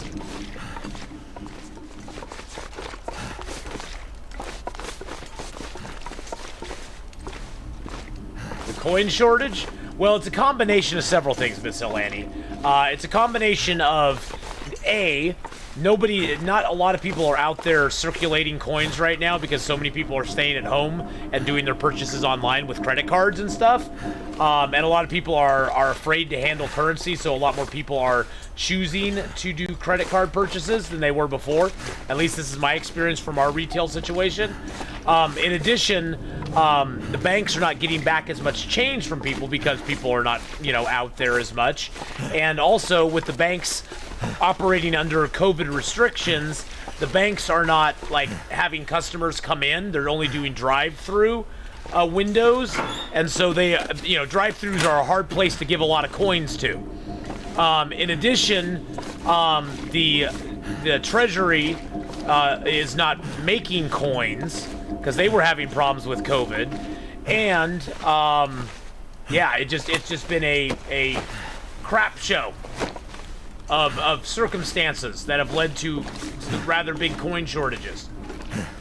So it's been several things.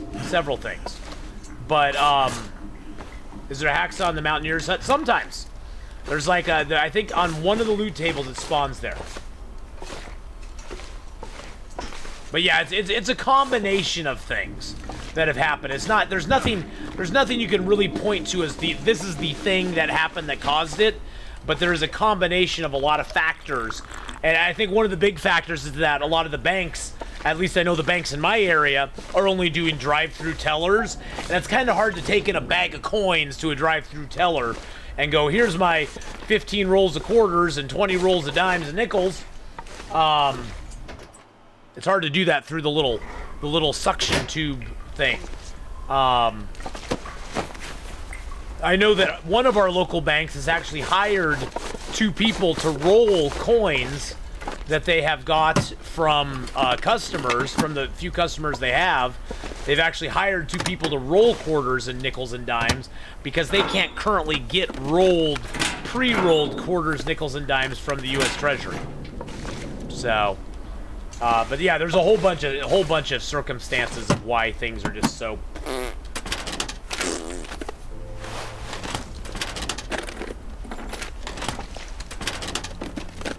Isn't tap? What's tap? Oh, the tap thing with your card with the chip. Yeah, that's becoming more common, but there's a lot of old school people. We run our credit cards on the machine that uses the little thingy. Yes, Nate. Hey, you're back. Welcome back, Nate.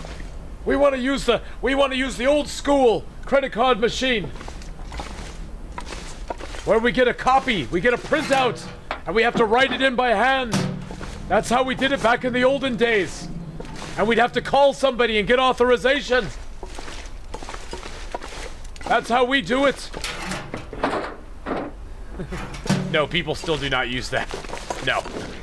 People do not use that, Yalith. I'm just joking. I'm just joking.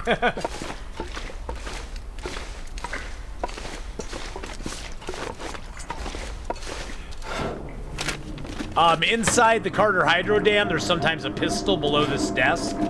You can sometimes find a pistol stuffed under the desk on Stalker, Pilgrim, and Voyager. Just a little. I know that one because I've had viewers tell me that before.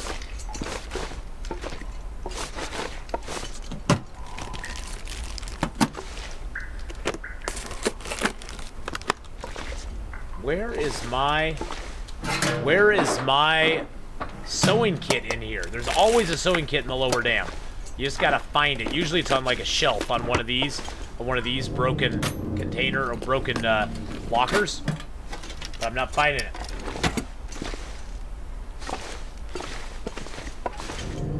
Now there's always a torch here. That'll come in handy. And there's always a hat at the other end. And I'm hoping the hacksaw's under the stairs. Yes! Hacksaw achieved! Now we're Hacksaw Jim Duggan. Woo! He didn't do woo, that was Ric Flair, but... Oh yeah, baby. Now we got it. Now we got it.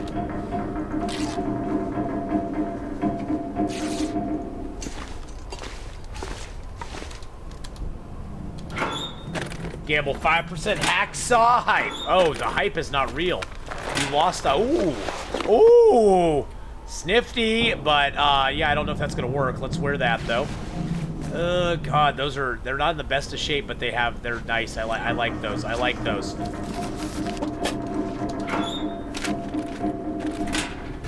Oh, I'm sure there was, but it was probably at the Quonset garage. It was probably at the garage, and I didn't want to get it.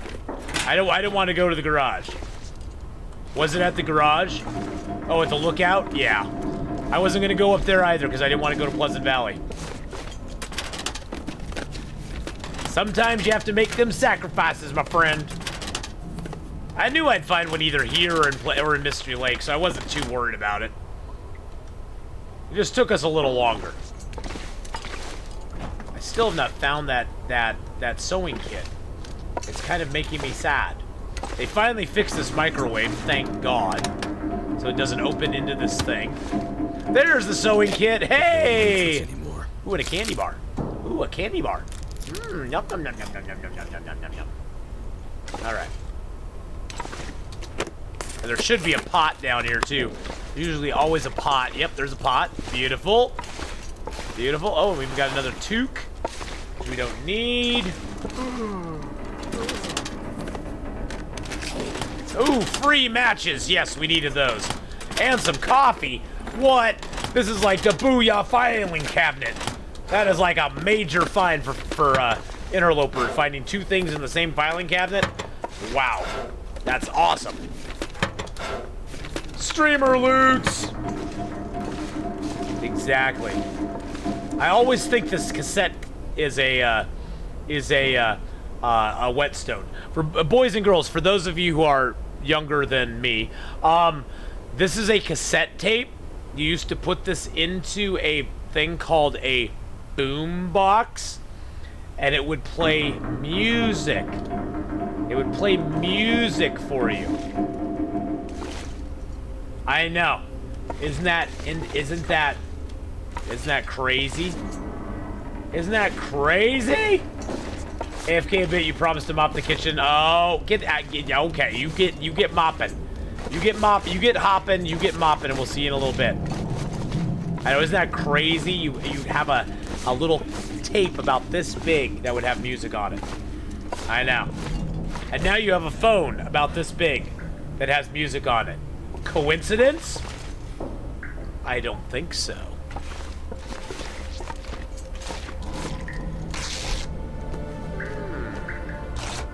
Yeah, that iPod looks weird. Exactly, Ashley. That iPod looks funny. Why does it have two holes in the middle of it? Why does that iPod have holes in the middle of it? That's a weird looking iPod. I know. Those iPods look so weird, don't they?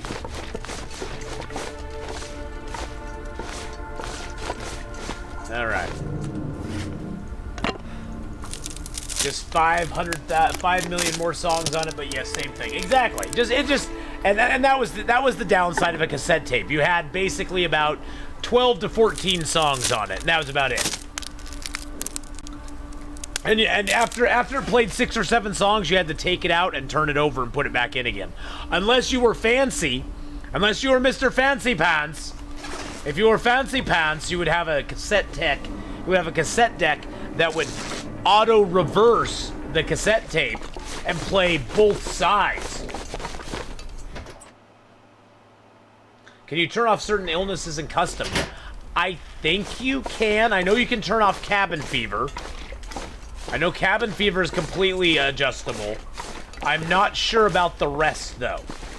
Can you turn... I don't know if... I think you can turn off food poisoning, too, because I think on Pilgrim, there is no... Or intestinal parasites. I think there's no intestinal parasites on there. Yes, jamming a pencil in them to unravel them. Oh, I know. I know. Summertime. Summertime. How you doing today? So good to see you again in my stream. Hope you're having a fabulous day. Summertime.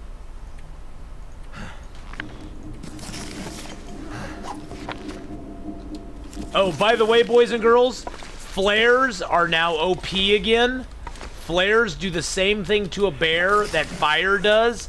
As long as you are holding a lit flare, a bear will not attack you.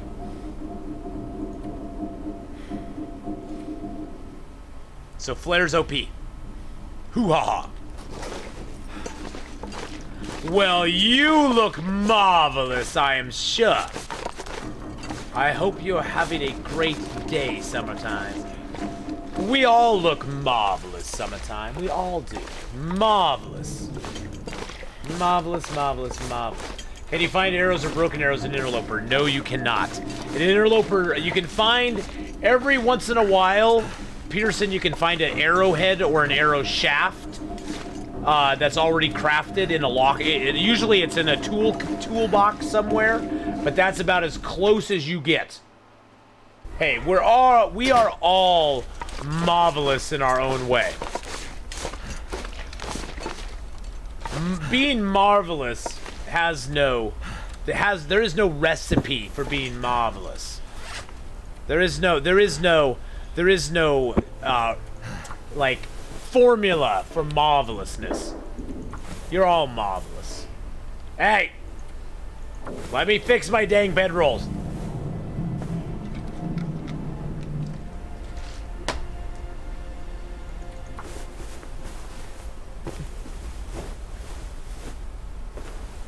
Thank you. Need to close my eyes. Yeah, because you wasted all that time trying to fix your frickin' bedroll. Ya goober. Will, you don't look marvelous. Because you can't fix a bedroll. Bear spawns in Mystery Lake. There's 4 different spots the bear can spawn in Mystery Lake. On any given run, the bear will be spawning in 2 of those locations. Think about it. Those locations are as follows. Oh, can I get a bedroll down here? I saw a spot. I saw a spot. There we go. There's 4 spots. One is is Mystery Lake itself, out by the very far hut.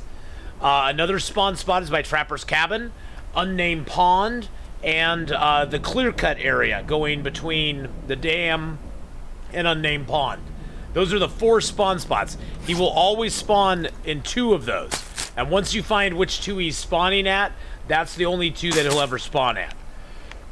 So if you have the Mystery Lake and Trapper's Cabin ones, there will never be a bear at the Clear Cut or at the Unnamed Pond. If you have the Unnamed Pond and the Trapper's Cabin one, you'll never find a bear on Mystery Lake or in Clear Cut.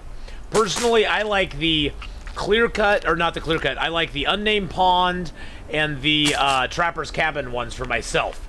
The closest one to the camp office is out there on Mystery Lake.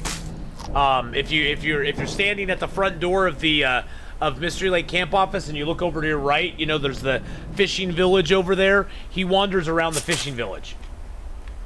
Yeah, once it is random which ones you specifically are going to get each run, Aspid, but once you find where they are, that's the only place they will spawn during that save file. So it's random, but once you figure out which one it is, then that's where he'll always be. Ooh, there's an aurora. Ooh, there's an aurora out right now. Let's turn on some music.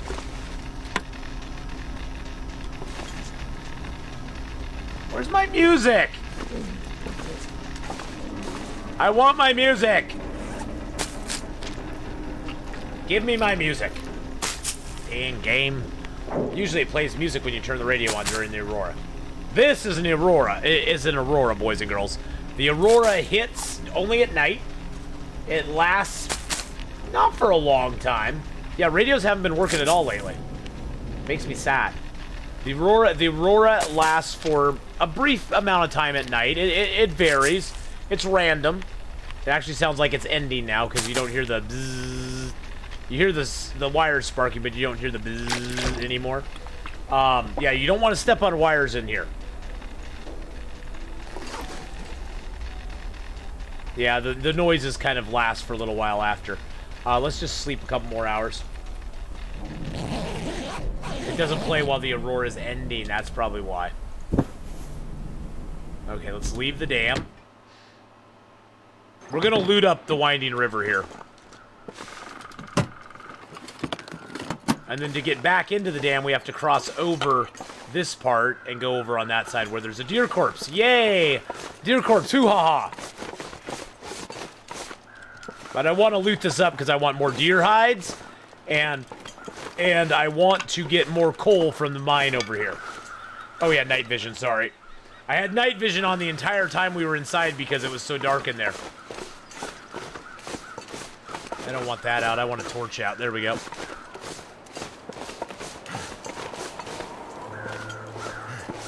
Is there a deer up there? There's just a dude.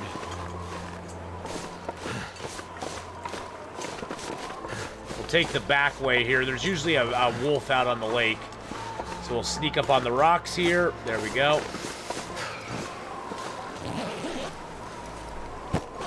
Oh, some crackers! We need some crackers. Yeah, there's a wolf way. You can see him way over there. Way. He's way over there right now.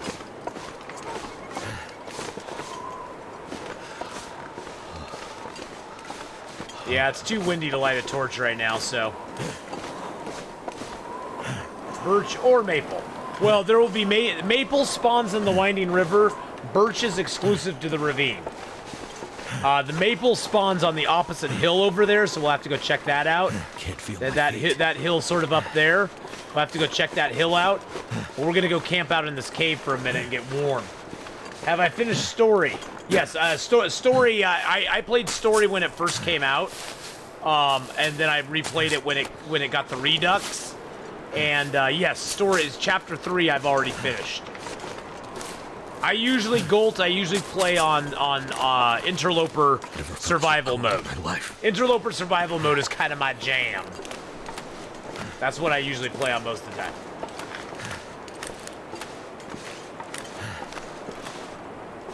Well, BK, I've also had instances with the music where I think music right now is kind of broken.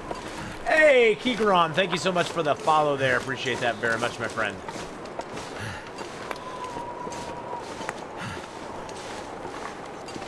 Where are you, my little rabbitkins? My little rabbitkins. Usually a couple bunnies here, but I don't see them. Are they hiding? Are they hiding over here?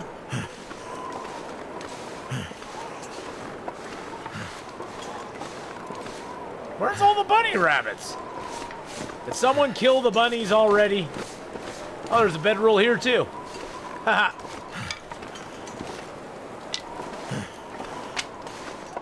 So we got this, so by getting the bedroll here, I know I'll get a mag lens at the camp office. Mystery Lake, for Interloper, Mystery Lake is the best bedroll place ever. Because there's a 50-50 chance you'll get one at the Mystery Lake camp office, because there's 2 loot tables that have it at the camp office. If you don't get a bedroll at the camp office, there's 2 places you can check. One is here in Winding River, which is this bedroll right here. I could use this. The other bedroll is at Allen's Cave, that's right on the way to the Carter Hydro Dam. And that is guaranteed to be there if it's not at the Mystery Lake camp office or at this location. So, I just finished story mode like 5 minutes ago, but there's no release date for episode... Episode 4, there's no release date for it. There's no release date for episode 4 or 5. If COVID had not hit Gold, I'd say most likely episode 4 would have been out this fall or early winter. But, yeah. But if you don't have a bedroll at the camp office, you're guaranteed to get a mag lens there, so. The mag lens can also spawn up at the forestry lookout in Mystery Lake. Ooh, look at that. I got this T-shirt from TwitchCon when they were selling them right before or after TwitchCon for like $5. I was like, $5? $5 for a Twitch T-shirt? Nice, let's do it. And you can also get a Trapper's Cabin, that's true, yeah. But yeah, there's the loot tables there. That'll help you out a lot, figure out what loot table you're on. And like anything else, the loot tables are only a tool. You don't have to use the loot tables. In fact, I encourage people to wean themselves away from them once they've sort of figured out the game a little bit. Can I make a fire right? Which way is the wind blowing? Is it blowing that way?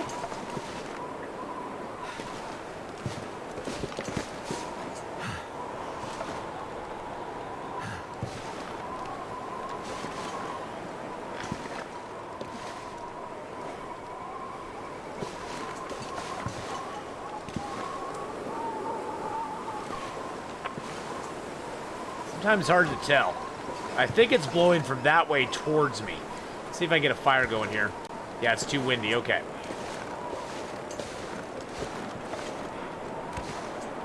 I can build it right there.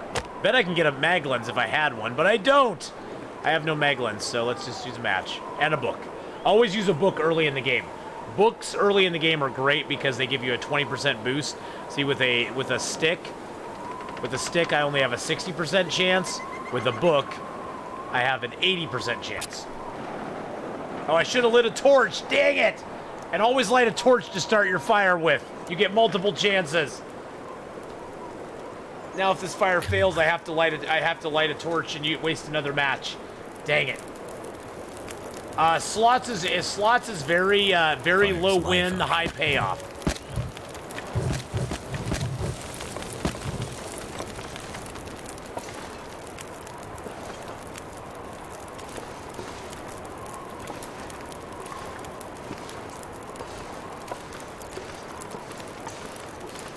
Come on, can I reach him? Can I reach him? I'm still warm. Oh, I can reach him. 2 arrows up, good enough for me. Good enough for me, baby. 2 arrows up, 3 arrows up. I'm taking it. I'm doing it. There we go. Beautiful. Beautiful. There we go. All right. Inch our way over to him. Get his hide this time. No, get the guts instead. Nope, just get one gut. Just get one gut. There we go. Hacks. No hacks. We're still within fire range.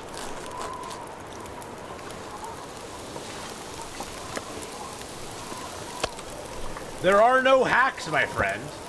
We just happen to be within fire range. Let's prepare up our birch barks.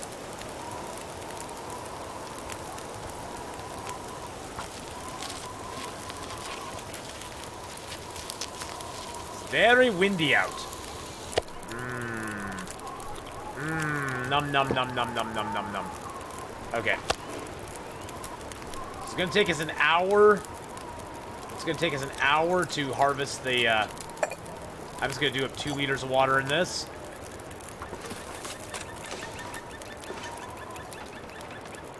Take us an hour with that. 40 minutes with our hands. Let's do 40 minutes. Beautiful.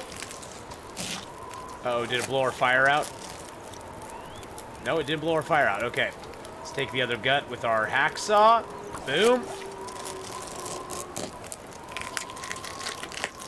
I'm watching Ath on my new old PC trying to make a cheap PC gaming PC using a refurbished PC. That works.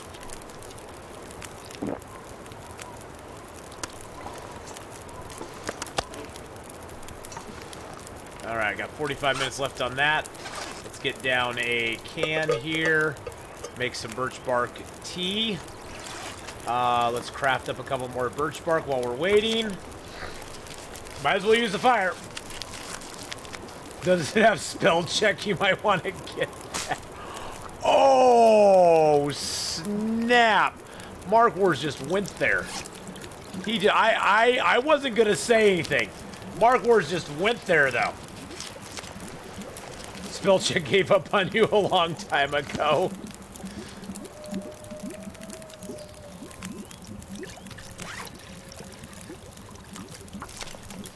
You can cook a tea and prepare stuff, and by the time you're done preparing, the tea is done. So now we can cook 2 teas. Prepare up another, let's do another mushroom. Someone call the burn unit.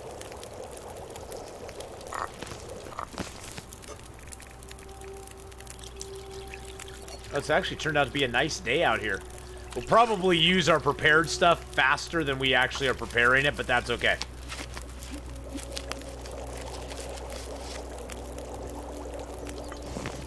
All right. And this is also a great way to up your cooking skill early in the game by cooking a lot of teas. The teas give you massive cooking skill ups because you get a skill up for each and every tea you make. I need to drink some water. Actually, I'll drink one of these.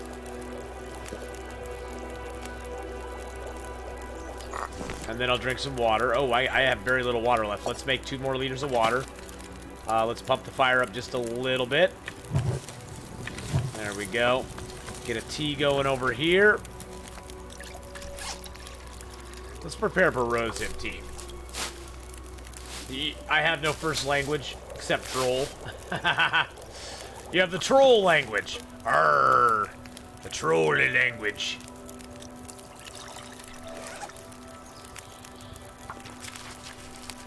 So yeah, for that good skill up to cooking level 3, you can get it off teas very quickly in this game.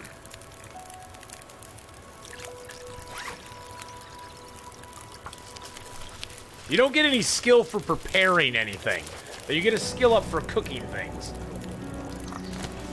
They should have like an herbalist skill in the game, and then add more herbs and stuff. You know, the 7 herbs and spices. I'm out of water.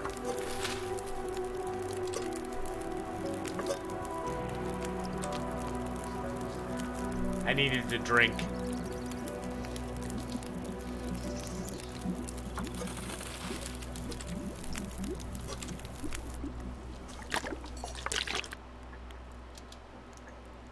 Did it go down because of that, or oh no? It died of its natural, its own accord.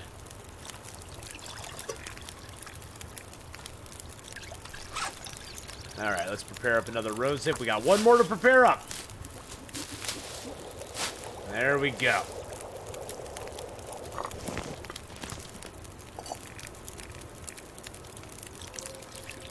Have anything else to cook? Nope. Oh, I have a coffee.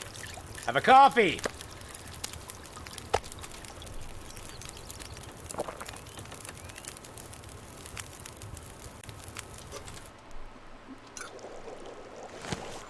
We'll drink that hot tea so we got a good little warm-up bonus going on. And you notice I stopped drinking the tea before it's done because those teas I'm making into small teas.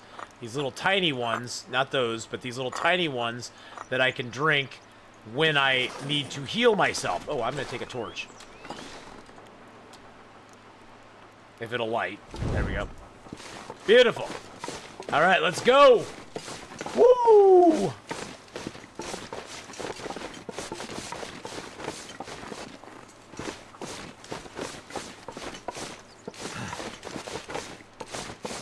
I'm gonna leave the hides here.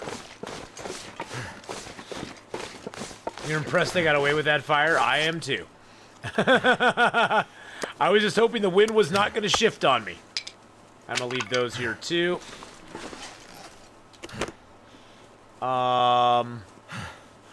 Let's leave some of the coal here. Let's leave the metal pieces here, and the feathers here, and most of the cloth here. There we go. Now we're ready to go loot up the cave over here. I'm doing things a little unconventionally. I mean, we're only on day 8. I could make a forge run already, but I don't have the birch and maple in place yet to make that forge run. And so for me, having the birch and maple in place is very, very important. Because that makes it so when your forge run is done, you can come back and you can start crafting a bow and arrow almost immediately. Now, if you're very fortunate, you get a hacksaw super early, and you keep curing birch and maple all your way to the forge, and by the time you get to the forge, you already have birch, maple, and guts. You make a bow and arrow at the forge, and you leave the forge equipped with weapons. The knife, the hatchet, and the bow and arrows. That's not going to happen this run.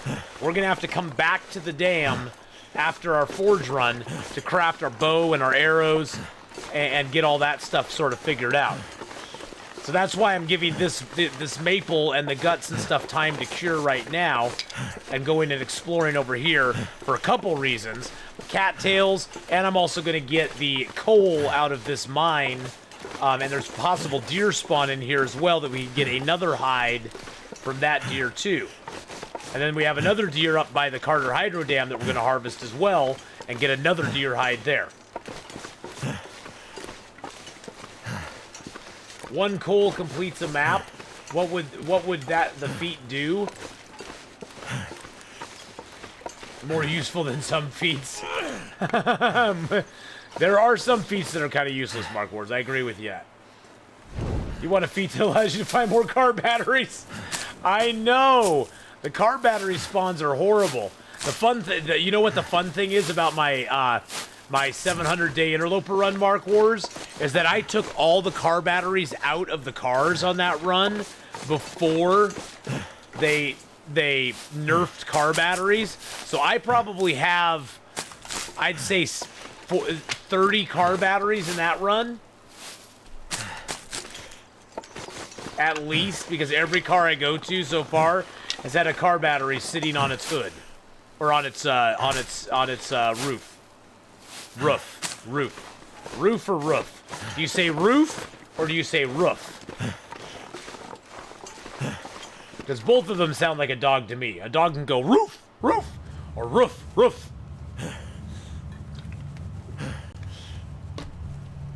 You say rough?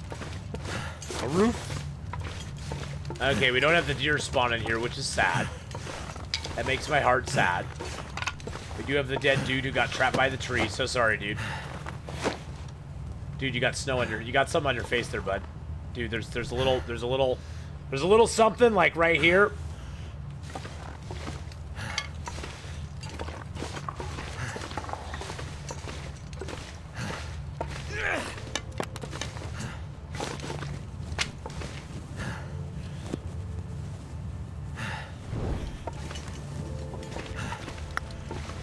I'm the reason they're all rare. Is that what it is? I just need to stop. I need to kill my run to make the batteries respawn in the world. Is that what it is? It'd be cool if you could harvest ruined bullets from animals you shot and repair them. Well, you get the shells. I mean, the shell casings you get. So that's I mean, you have to be very good about policing your shells. And that way you can just repackage the same shell, the same shell casing with another bullet and gunpowder.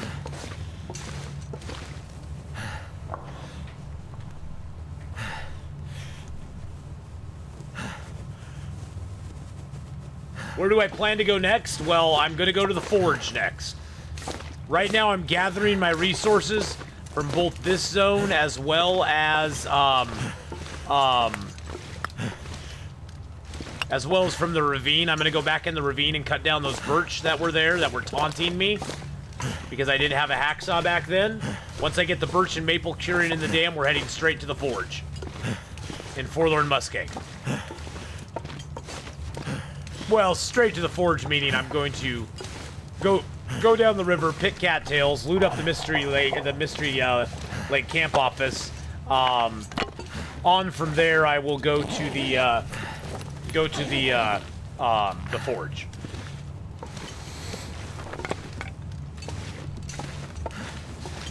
A little bit of a roundabout way, but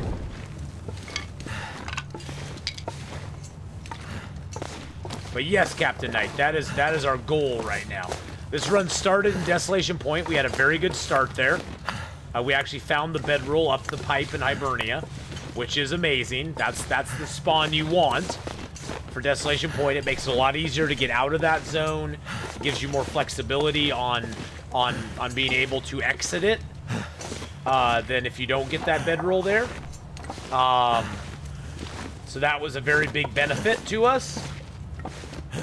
And then we made it over to Coastal Highway, looted up Misanthrope as well as Jackrabbit Island, looted up the fishing huts, headed up the river, had a close encounter with the bear, and then from there we've just been dinking around here. We went to the Carter Hydro Dam, we spent some time in the ravine, and we did good. So that's a little shortcut you can use, except that you get trapped by rocks there. Yeah, we had a close encounter with the mayor. With the mayor, not the bear, the mayor. The mayor of Smackdownville.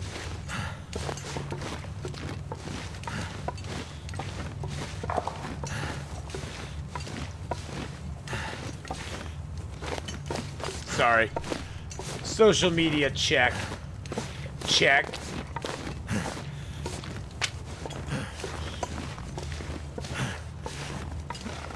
Alright, I'm just gonna sleep here tonight, I think. Yeah, we got a few things to do. I'm just gonna put that torch out. Oh, I was gonna put the torch out. There we go. Alright, so let's break that down. Break it down. Okay, we got a few torches still. I haven't found I got 2 bedrolls now, so I'll have a backup bedroll, which is very nice. Very nice. Let's see our clothing. Those I don't need. I'm just gonna rip that apart.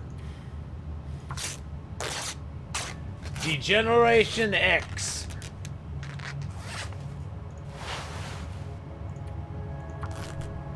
Suck it.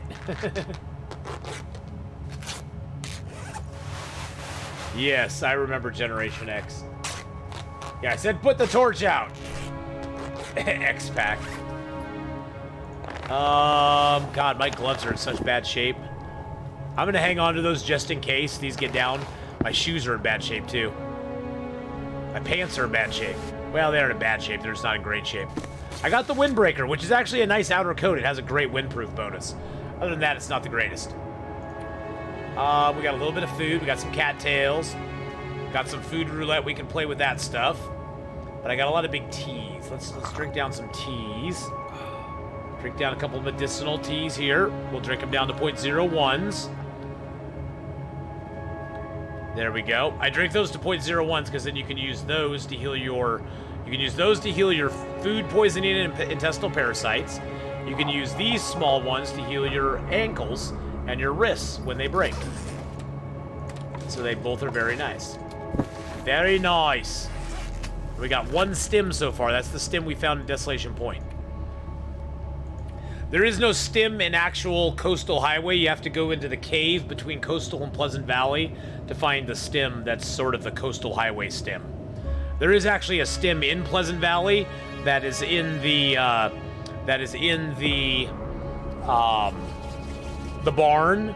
The barn has the stem in Pleasant Valley, so that does actually have a spawn point for a stem in Pleasant Valley.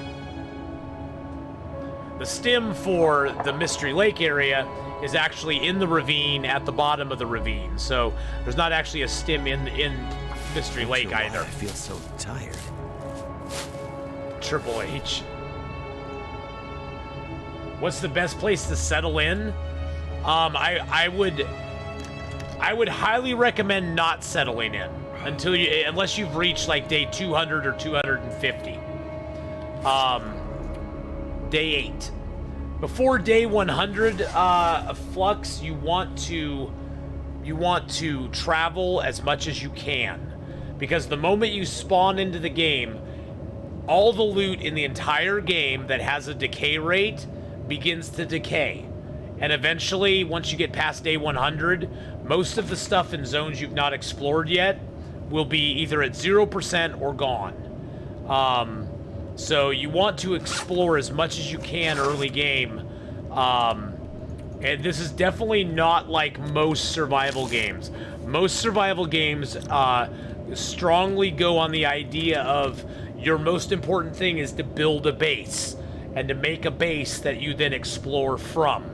This is a game where you actually are penalized for doing that later in the game if you do that too early. After day 100 or 150, you can start thinking about setting up bases in the game. Now, if you're playing on Pilgrim or Voyager or even Stalker, that is a little bit different. But I'm specifically talking about Interloper. In Interloper, you are penalized heavily for not exploring a lot of the world early on in the game. So you want to get as much exploration out of the way early and then start thinking about settling in somewhere.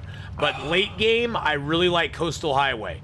Coastal Highway is one of my favorite zones late game, just for the fact that you can set up like a long-term base there, and survive pretty well off of the fishing and the hunting and stuff like that. But yeah, early game, especially like I said, especially in Interloper, early game is a very bad time to. Wow, is there no way? Okay, there's no way I'm seeing the exit right now. There we go. Wow, that was very, very dark. Very dark in there. It was like the DC universe inside there, boys and girls.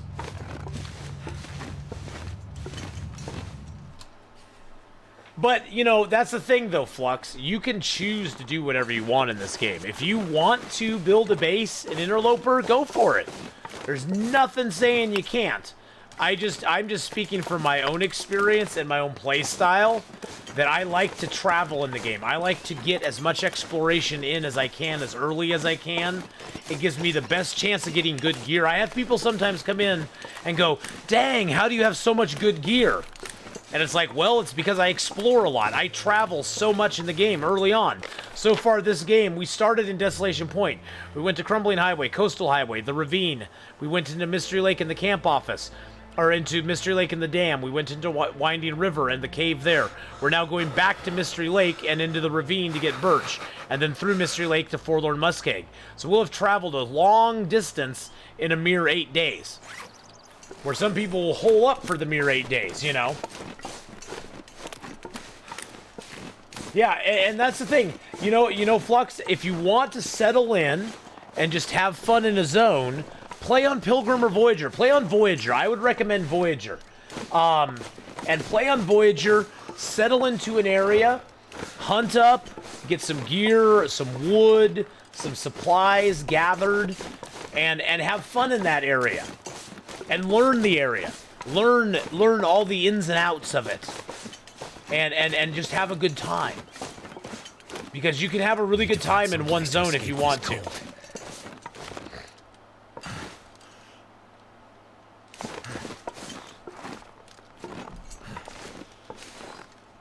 I think I got thirst back when I used the tea to heal my ankle knot on Loper.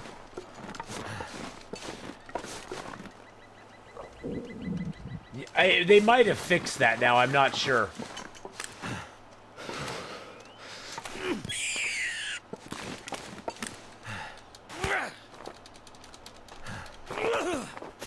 Oh, you little bugger, I couldn't pick him up. I couldn't zero in on him fast enough, you little bugger. Come here. You're mine now, Mr. Rabbit. Ah! Yes, Mark Wars does a 200 days in every region's thing. No travel. You can't travel in his.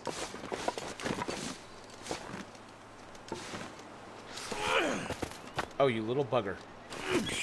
Oh, we got him on the run. Rabbit on the run. Rabbit on the run.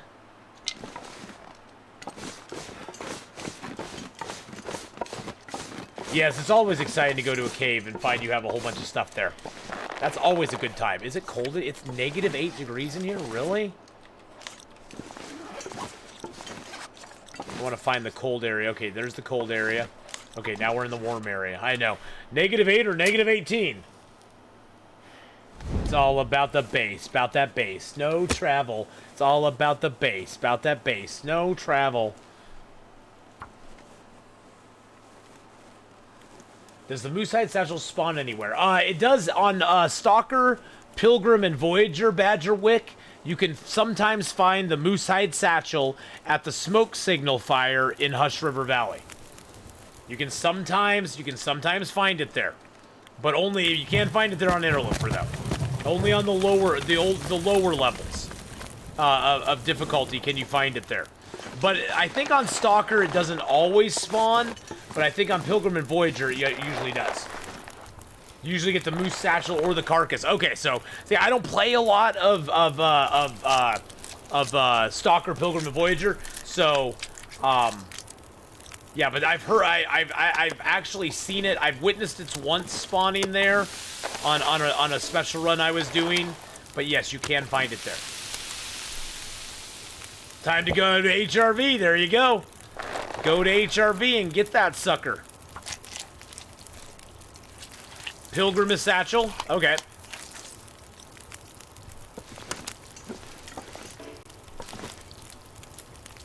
Let's throw a couple coal on there. We got the extra coal, so why not? 1 hour, no. Guts, yes.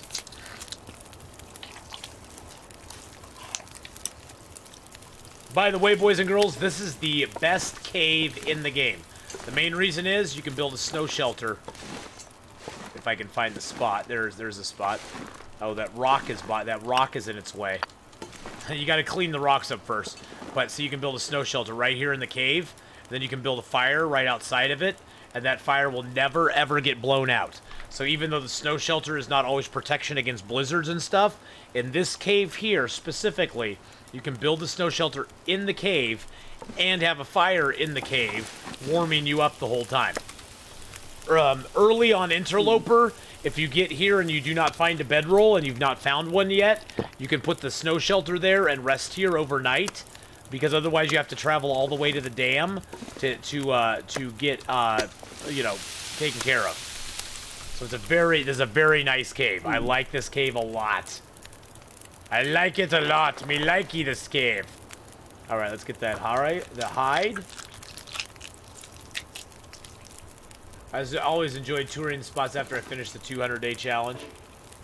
Oh, and seeing all the stuff that you had there. Sort of doing a whirlwind tour.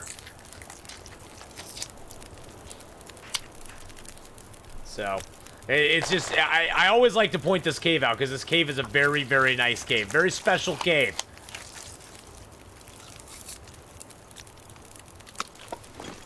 Alright. I also like this feature right here. Bye-bye fire. I don't like that fire there. Oh, I have stuff in here. I forgot about it.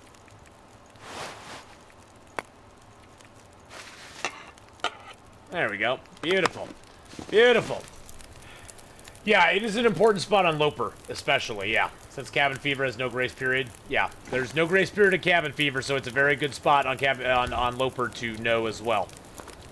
The Winding River does not get as much, it doesn't get as much credit as it should, because it actually is a very, very nice zone.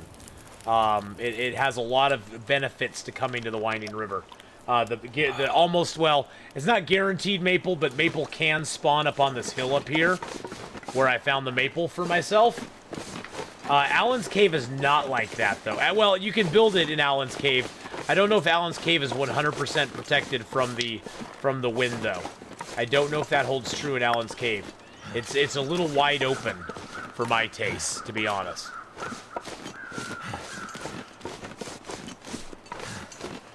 But, yeah, I've not really tried Allen's Cave for that.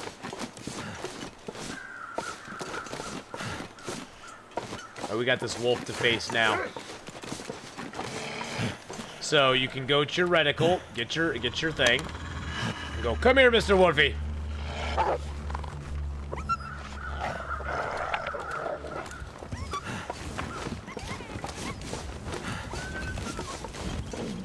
Run, Wolfie, run! I'm gonna drop my guts here real quick. There we go. Bye, Wolfie! More things to science, indeed, my friend. He was guarding these cattail stalks, which I wanted. You don't have to throw it, no. All you have to do is aim it at him.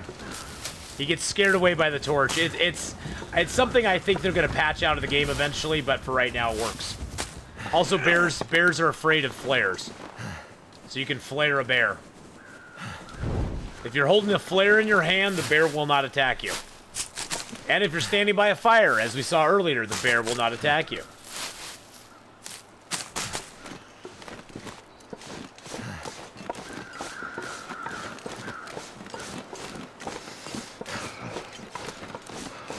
But yeah, all you have to do is aim it at him.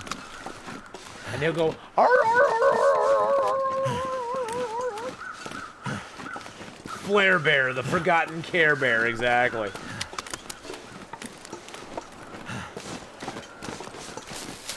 I just wanted to get these from him. Because we probably won't be coming back here anytime soon. And cattails, they last forever, so we might as well have them.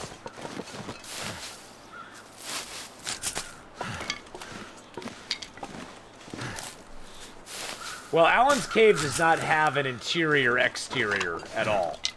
But Alan's Cave might be protected enough that a fire would last there for good. I don't know 100%. Something's gotta go. Nothing's gotta go except your attitude. Why is it so bright? Because it's bright. Because it's very sunshiny out right now. And I have a torch out. Might be snow blindness. There we go. Is Pleasant Valley scarce for shelter? Pleasant Valley has a lot of caves. There's a lot of caves in Pleasant Valley you can ditch into. Pleasant Valley actually surprisingly has a lot of shelter. There's a lot of little structures that have fire barrels by them as well, so you can make outside fires and not have them go out on you. They put a fire barrel at the farmhouse. There's a fire barrel up by Signal Hill. There's a fire barrel at the Three Strikes Homestead. So there's quite a few fire barrels available to you. I'm trying to remember if there's any more. Oh yeah, there's a fire barrel. There's a stove up by Timberwolf Mountain.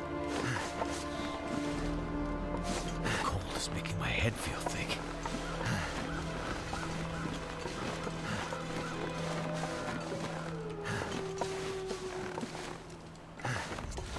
Well, that could be a problem. If you were in a shed, that could be a problem with the walls. Now, see, the thing is that they have to see the fire before you get within their before you get it within their default attack area. If they're already in your default, if you were already in their default attack area and they have not seen the fire yet, they will attack you no matter what. Even wolves will do that. If you build a fire say I built a fire here, okay? I built a fire right here, and there was a wolf coming from this direction, and I was standing here. The wolf would not see the fire until he was right on top of me, ready to attack me, so that fire will have no effect on him whatsoever. He'll be like, fire? I don't see a fire. And so you're already within their attack range, and you're basically screwed. So once you get within a certain radius of the animal, they will attack you no matter what. The new wolves don't attack if you travel with torch. No, they do not. Or flare. Come on. Come Wolfpack NWO. Come on. Don't you turn your back on the Wolfpack. But sometimes with the barrels, they won't see the barrel. They won't see the fire in the barrel until it's too late. New wolves meaning timber wolves. Timber wolves, yeah, they don't like torches either. Well, thank goodness for that. Yeah, let's throw a couple coal on there. Boop. And boop. More food. More food. We need it. too much Just stuff got to Scrap carry. Mechanic and Ark Survival Evolved. Have you played any of those games? I played Ark. I wasn't a big fan. Just not my thing. It's basically Ark to me. Just it's like a dinosaur collector game. You can collect dinosaurs, which is cool. If you like collecting dinosaurs, that's awesome. Need anything. But I just wasn't real. It wasn't the game for me. It wasn't the game for me. It's an interesting game. It's got a lot of cool stuff in it. But, you know, some games are for you and some games aren't. I mean, you know, there's nothing you can do about it. Some people hate the long dark. I know, it's a shocker. It's a shocker. Some people hate the long dark. But, you know, hey, it's fine. If you hate the long dark, you hate the long dark. There's nothing I can do to change your mind on that. Now let's add one more piece of coal. Boop. And let's put down a little water over here since we're running low on water. But I've not played, what was the other one? Scrap Mechanic. Scrap Mechanic. What's wrong with what?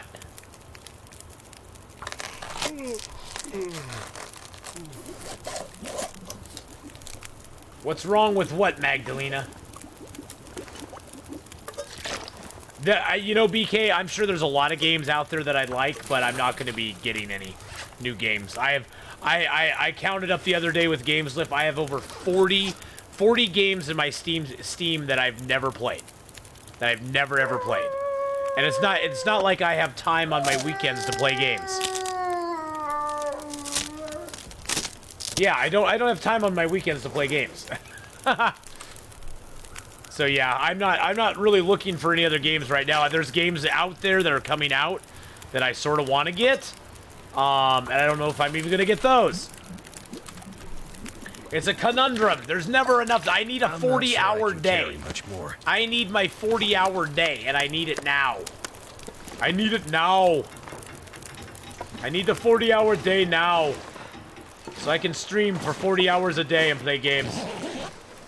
People that hate a long dark, that is. Oh, well, you know. The games have evolved a lot over the last 30 years. Games have gone from being mostly solitary, mostly single player, very few multiplayer games, to being pretty much flipped on its head, where most games are now multiplayer, and the solitary player doesn't get any love in it.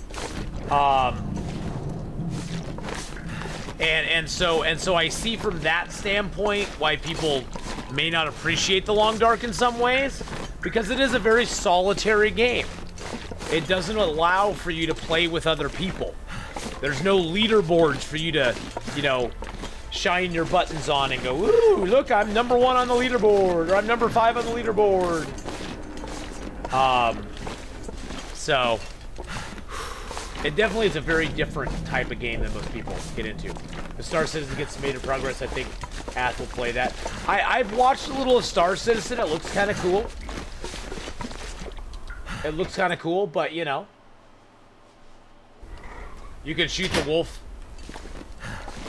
You can see wolf above. Yes, you can shoot the wolf from above there. That's why you love Long Dark? Yeah, I mean, I like some multiplayer. The biggest problem I have with multiplayer games, to be honest, unless you're playing with friends or people that you know, multiplayer games turn into a very trolly cesspool of garbage very quickly. There's very few of them that I've ever seen that have not gone that direction. And so that's my main gripe with most multiplayer games. What was your band name?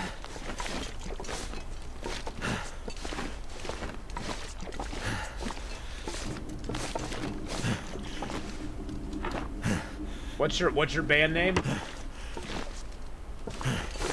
Yeah, even when you're just trying to turn in your last couple pieces of loot, and you tell them that you're just turning in your last couple pieces of loot and logging out of the game, what happens?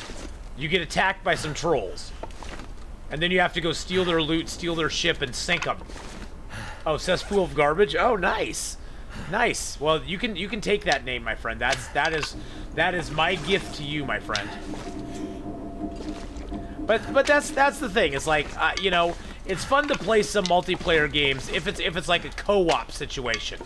Open world multiplayer, though, tends to not be my thing. Unless you're playing like on a private server or something like that, they tend to not be my jam. Tips to get into the maintenance yard. Oh, God. Oh, my goodness.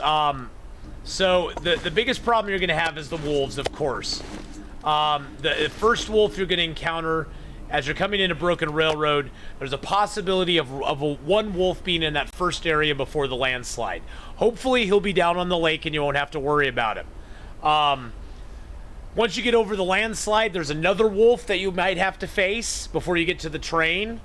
You can sometimes go off to the right or far left to get away from him. Once you get to the train and you get through that, then you have the truck that's parked at the top of the road that goes down to the maintenance yard, and there's sometimes a wolf that's there.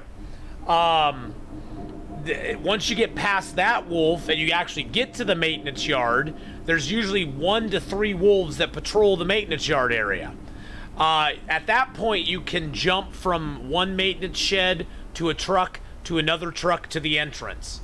And that's, I mean, and that's about the only way I can think of. Use the torch trick, carry a torch, or if it's really bad weather, carry a flare. Drop the flare, get a rock out, and act like you're gonna huck it, and then pick up your flare and keep moving. That's about the only way to get through that. But yeah, the maintenance yard is very tricky before you get a bow. You might get attacked there. I'm just warning you. It's going to be very tricky to get through there. There's a lot of variables in play at the maintenance yard. A lot of variables, and most of them can kill you.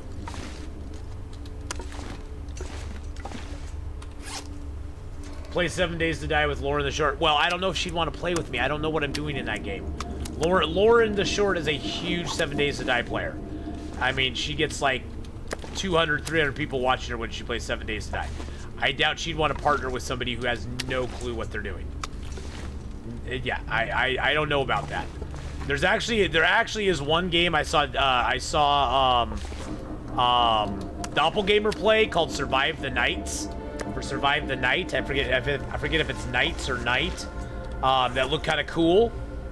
That I might pick that one up and play it in October. I definitely come October. I'm gonna play some zombie games come October, boys and girls. So yeah, zombie games, yay, yay, yay, zombies. Go zombies, go zombies, go zombies, go zombies. Oh, they have a 7 Days to Die. Oh, well, if they'd be willing to play with me, I'd play with them. That'd be kind of fun. That'd be kind of fun. Okay, I play with Dist and Rand and Fish. Yeah, I'd play with them and Genemy. Yeah, I'd do that with them. They could teach me what to do. Dead by Daylight with viewers. You could play the killer. So I go around and kill all my viewers. That would be mean. I love you.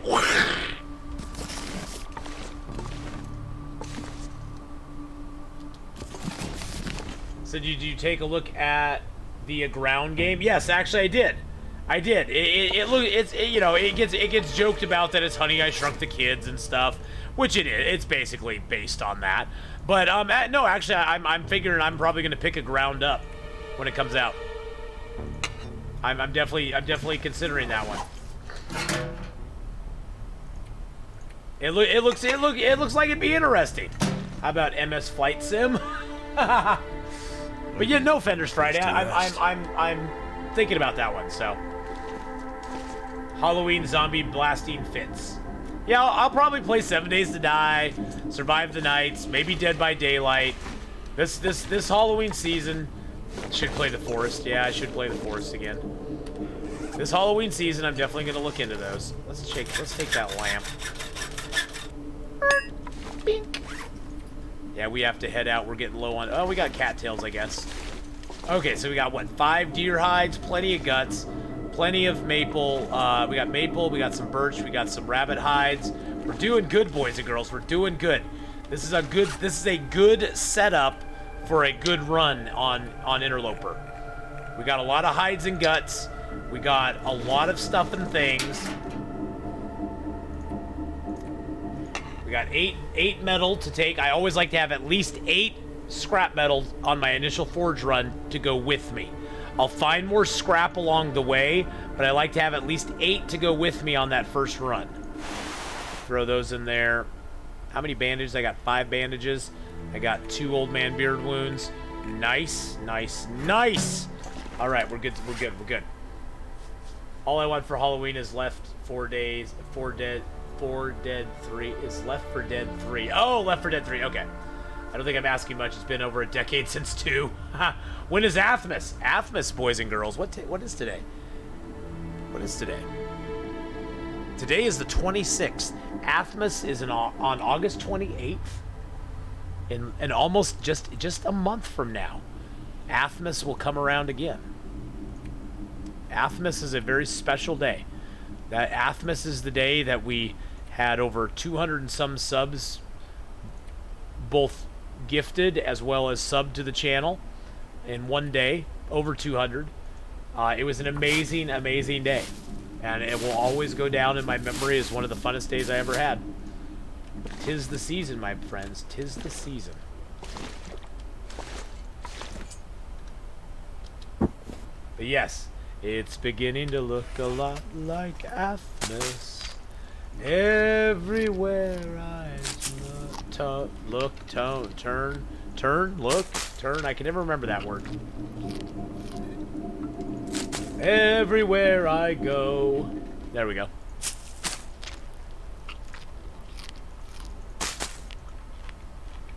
Walmart will not be open on Thanksgiving Day. Well, I never do anything on Thanksgiving Day anyway, so don't care. I mean, I go do stuff with family, but I never go shopping. I was there for that. Can't believe it's already been 11 months. I know, Calzamar. Can you believe that? That's 11 months ago. Isn't that insanity?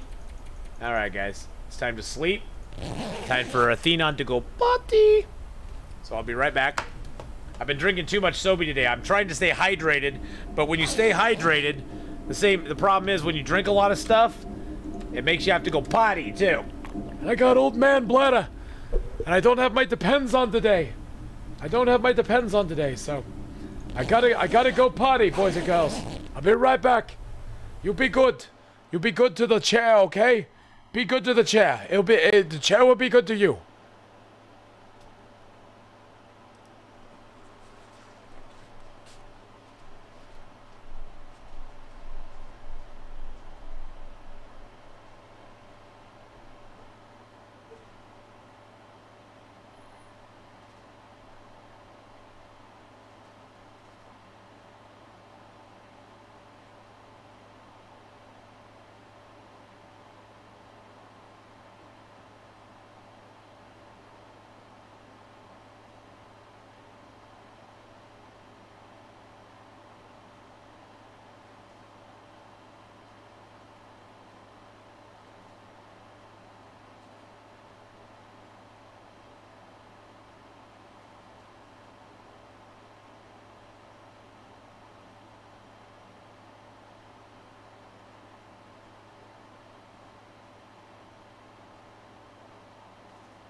Chair, chair, chair.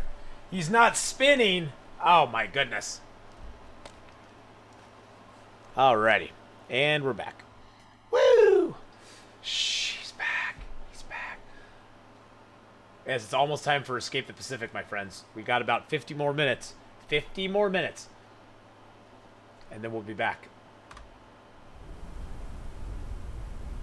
So what's going on?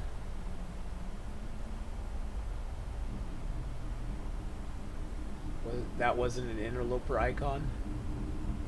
Upload trailer. Oh my god. It's almost time for... Yes, it's almost time for Escape the Pacific. Almost time. Almost time. Why are you saying shh? He's back. Why were you telling me to... Why were you saying shh? He's back. He's back. So excited to escape the water. Well, Markward supposedly has some trick for me to make travel between islands faster. I don't know what it is, but I'm very curious to see what he's got for me.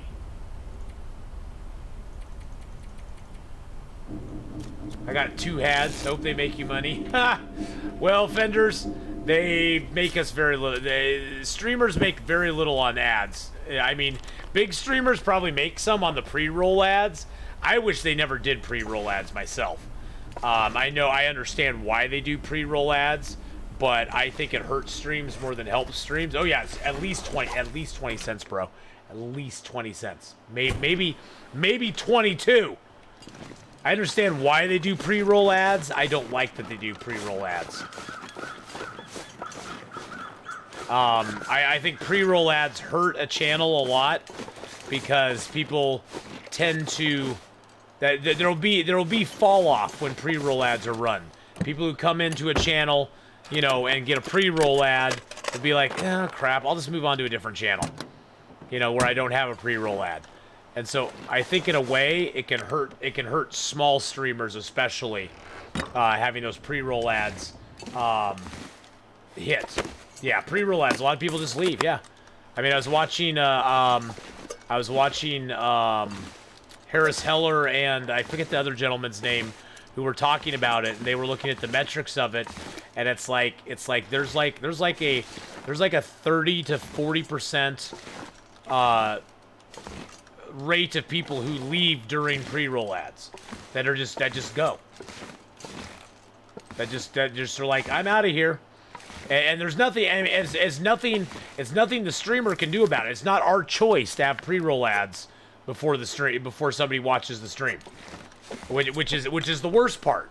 I mean, I wish it was an opt-in thing where we could say, okay, we'll opt into the pre-roll ads or not. When am I switching? In about 47 minutes. About 47 minutes. But yeah, I wish we could either opt in or opt out, but we have no choice. I mean,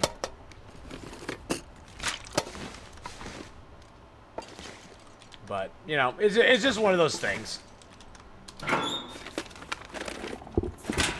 Once you start, I'll need to be on my laptop to talk to you through it. Oh, okay, gotcha.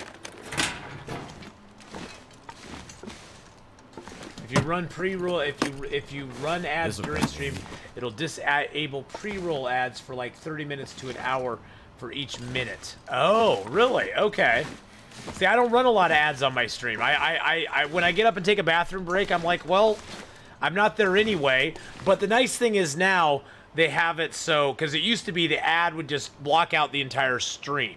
Now they have it when an ad runs, the ad goes on the main screen, you go on a little tiny screen above chat, so people can actually see if anything's still going on or not. There's some streamers I've watched, they'll run they'll run they'll run an ad like right in the middle of them doing stuff. And I'm like, why would you want to do that? Why would you want to do that? Why would you want to run? Why would, like, if I ran an ad right now, why would I want to do that? If you ads do you ads on yourself? It's random too. What? I'm not sure what you're saying, Fenders. You should run them on breaks. Don't think everyone would mind. Well, but see, that's the thing, Redcap. I do run ads on breaks, but Twitch Prime and subs are immune from ads. So it doesn't hit anybody except people who are not subbed to the channel.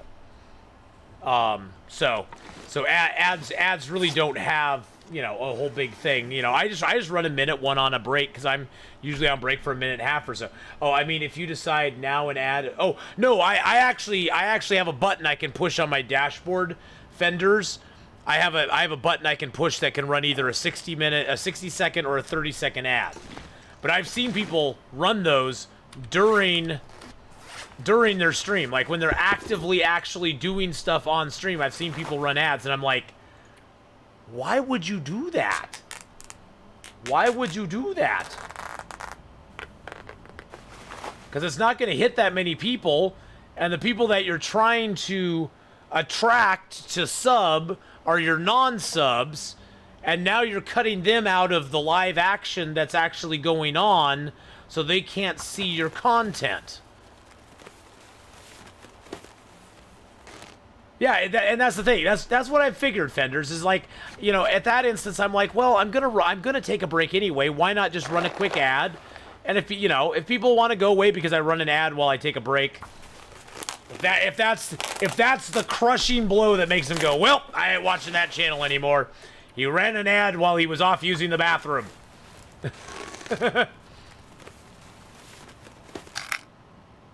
You know, if that's the determining factor, then I'm like, oh, what am I supposed to do then?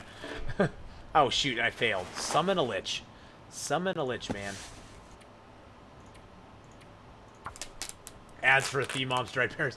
The ads I see pop up just when just starting to view a streamer not being subbed to. Yeah, exactly, wait and see. And that's something that happens to everybody. If you go into a channel you're not subbed to, you automatically get a forced ad upon you, which I think is kind of... it's detrimental to channels that aren't big, because a lot of people will put up with, you know, getting an ad for a very big channel, but not a smaller channel.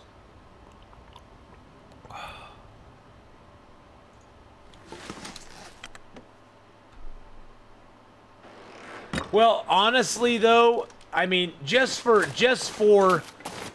total clarity, James, stream revenue is not that great. I mean, ad revenue for channels is not that great, to be honest. I mean, unless you don't get ad revenue, period, unless you're partnered. Okay. Ad revenue for this month. I've made $18.68 on ad revenue. It's time to become a full-time streamer, my friends. I mean, that $18.68, that's going to make my decision whether I'm a full-time streamer or not. I know, exactly. I'm rich. I'm rich. $18, that's almost $19. That's almost $19. Yeah, ad revenue is not something, unless you are a massively huge streamer who gets lots of non-subs who come into your channel to check it out. It doesn't really get your channel a whole lot. It really. Bex, thank you for the follow. And how are you doing today, Bex? I saw you slip in there, but I was in the middle of a riff. So sorry I was in the middle of a riff there, but yeah, it's almost enough to cover 1 week's of Soapy addiction. That's about it.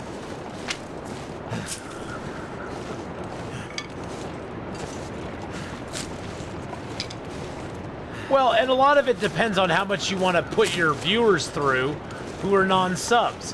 I don't choose to run ads every 20 minutes or 30 minutes. I mean, generally, the ad revenue on my channel is generated by pre-roll ads and maybe 1 or 2 1-minute ads if I go use the bathroom. Moondust, how you doing, buddy? But, you know, that's the thing, though, is like, I don't push the ads very heavily because in watching Harris Heller's videos, Harris has gone over the metrics of both the benefit to ads as far as monetarily to streamers and the detriment to ads, which is the loss of viewers who will go away during an ad and not come back. So,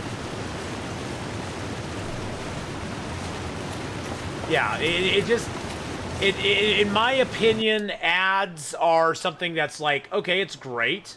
But at the same time, it's not going to make or break my stream. So, if I depend on ad revenue to make a decision to be a full-time streamer or not, that decision will be a long ways down the road. Long ways down the road. Okay, we're going to close the gate because I was told I need to close the gate. So the guaranteed the wolf can't get in here, right? Yeah, ads add nothing except ads. Ads make money for one person. Jeff Bezos. That's who it makes money for. That's who ads make money for. It's Jeff Bezos. Old Ucky Yaffs. A Thieves sour mash with... Yes, that's what we gotta have. Lord Bezos, yes. Okay, so now we have... So this is the good news. Now we have 4 birch, 3 maples. We got plenty of guts. We got lots of hides. We got the guts. We got the hides. We got the birch and the maple. Now we are officially ready to make a forge run. Because even though these will not... That's already cured. Even though these will probably not be cured by the time we get back, they'll be very close. These will pretty much all be cured. These will pretty much all be cured.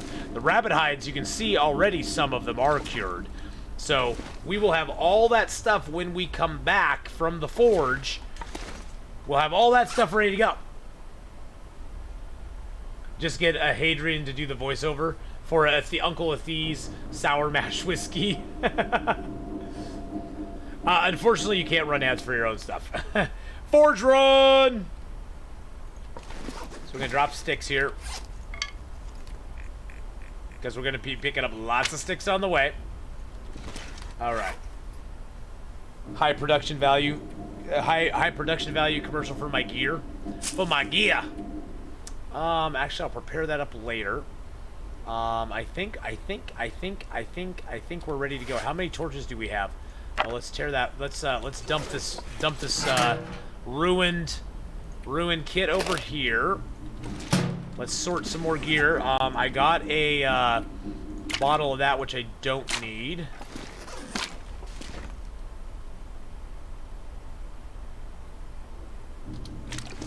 I also have this bottle of pills, which I really don't need. I got this bottle of pills, which I don't need. And that bottle of pills that I don't need.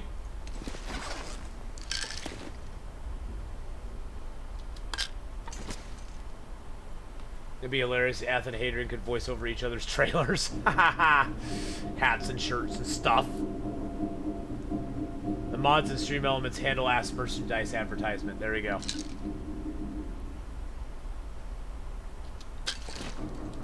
I honestly, I mean, you know, it's nice to have merch because there are people who've asked me about merch before. It's just another it's just another piece of the puzzle, I guess you could say.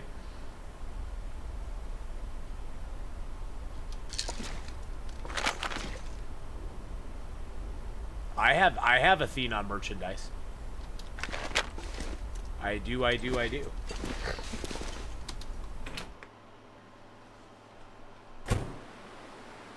His pay is tied to commission.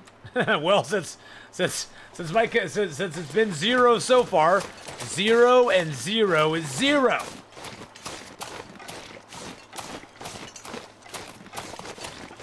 If you've been getting no pay, that means you're not selling. Did I go? Oh, jeez. J-Car, thank you very much.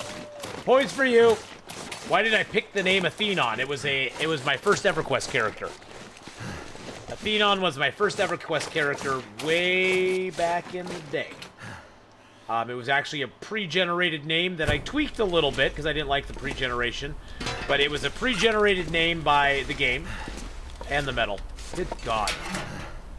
I'm talking and not paying attention. There we go. Let's get the medal. Thank you. Thank you. Got more points out there. But yes, it was a pre-generated name. I tweaked it a little bit. And there it went. I mean, I've had it now for almost 20 years. and it's made it very easy to get on, you know, every platform, because it's not like a name that somebody's just going to come up with. I mean, nobody's going to look at their child and go, oh, he looks like an Atheenon. I mean, maybe they will now, but how many arrowheads are enough?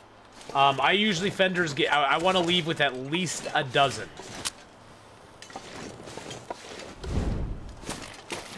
I like to leave the forge run with at least a dozen, if not more. The main idea of the forge run is to get the hatchet and the knife, and then every other piece of metal I have make it into arrowheads. If I leave it there with at least 12, I'm a happy camper. Hey, Finest Bacon! There's my nephew. How goes the job hunt, Finest Bacon? How goes the job hunt, nephew? My nephew just graduated from college, boys and girls. Congratulations. And he is now a teacher. He is now, the fate of our youth is in his hands. Oh, good Lord, help us all. Hey. I was trying to pick up stuff here, bro. Just trying to pick up stuff here, bro. Yeah, you better run. I got another rock where that one... I got another rock for that one, too. It's about as depressing as my college debt. Oh, man, I'm so sorry, bro.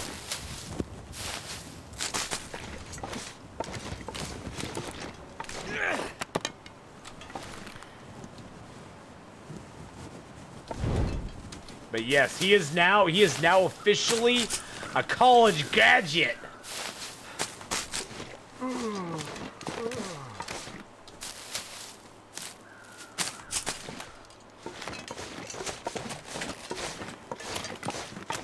He graduated. You don't have to pay that. I thought Ath was going to. No. No.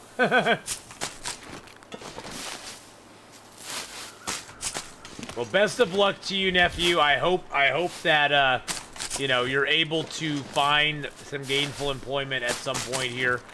It's not. I mean, it's not. I mean, frankly, it has nothing to do with you. The times just suck. I mean, there's like, yeah. Or maybe it is you. No, it's not. Finest Bacon's like, wait a second! Wait a second. Now that he's the big streamer, I'd say he should. I'm not. I got Nate's college to pay for, Finest Bacon. Go talk to your dad. go hit your old man up for some stuff. Hey, Darkwind, how you doing? I used to lurk in your stream way back. Really cool to see you still playing long. Oh yeah, Pale Fires. I still play the Long Dark. We're actually in about 30 minutes. We're going to switch over and play Escape the Pacific, which is another game that I really love. Moose Dog! That's a moose, guys. But it's good to see you again, Pale Fries. I Pale Fires. I always think your name is Pale Fries when I see it, but Pale Fires. Good to see you again, my friend. I hope that life has been treating you well and things are going good. We're still rocking and rolling in the Long Dark, buddy. We built a whole channel and community around it. So I need to wake up earlier so I don't miss most of the Long Dark.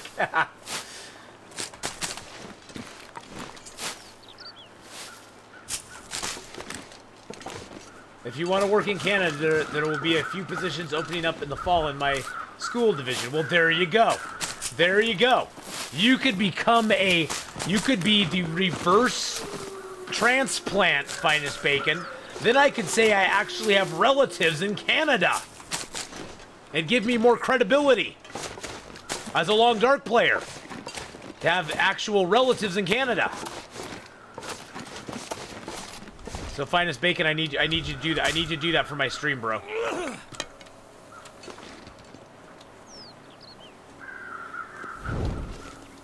Thanks for the you know it. You know I got your back, brother. I got your back, my man.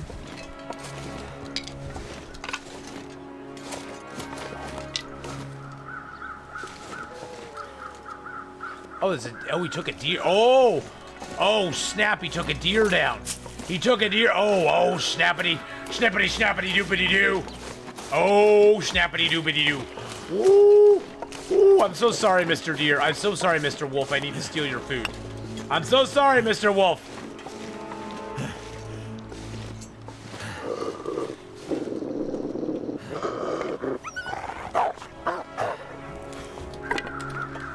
I'm so sorry. I'm sorry. I know you're hungry, man.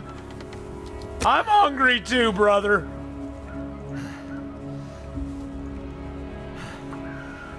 I'm hungry too. Looks like it worked. Looks like it worked.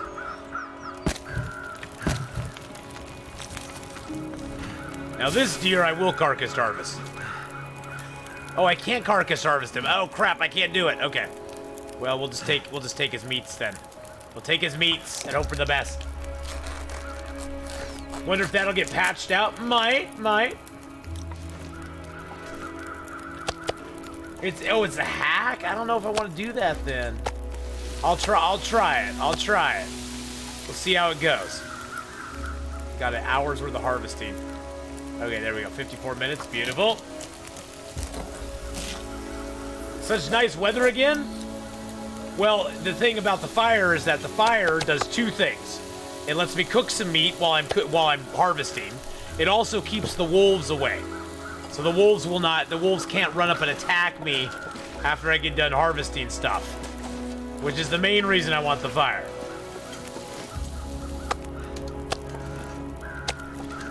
Oh, it's a hack the same as cheesy and syrup. Okay, I gotcha. We'll pick up more sticks inside the dam. Do I have much? What's my water at? Oh, I have 2 liters of water. We're good. We're good on water. Yeah, we could do water while we're here for sure.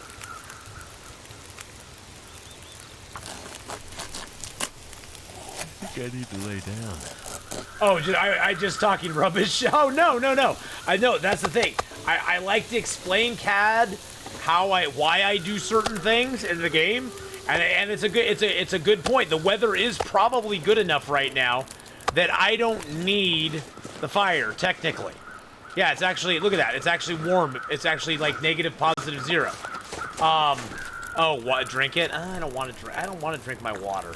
Drinking water is so like 5 years ago. You know what I'm saying? It's so like last century to drink water. Alright, let's take his hide. Should be with his hands, his quickest. Negative positive 0, exactly. There's negative 0, and there's positive 0. Negative 0 gets you cold. Positive 0 keeps you warm.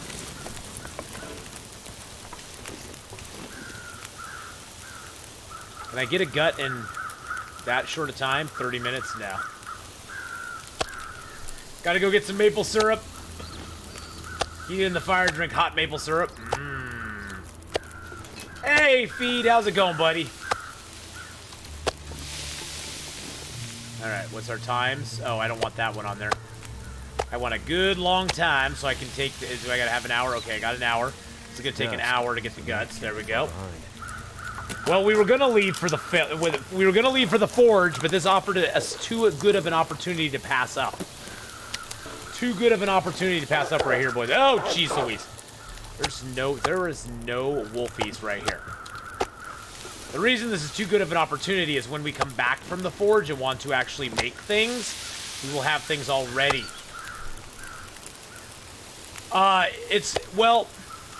It's faster fenders to quarter to get the guts in the hide.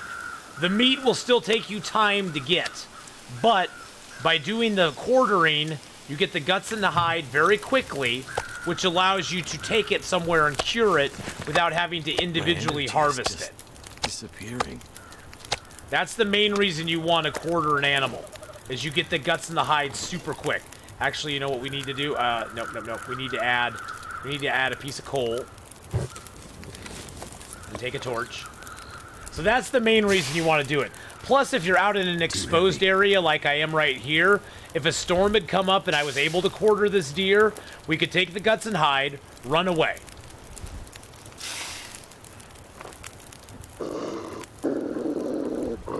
Oh, go away, Mr. Wolf. We both know you're not going to do anything to me.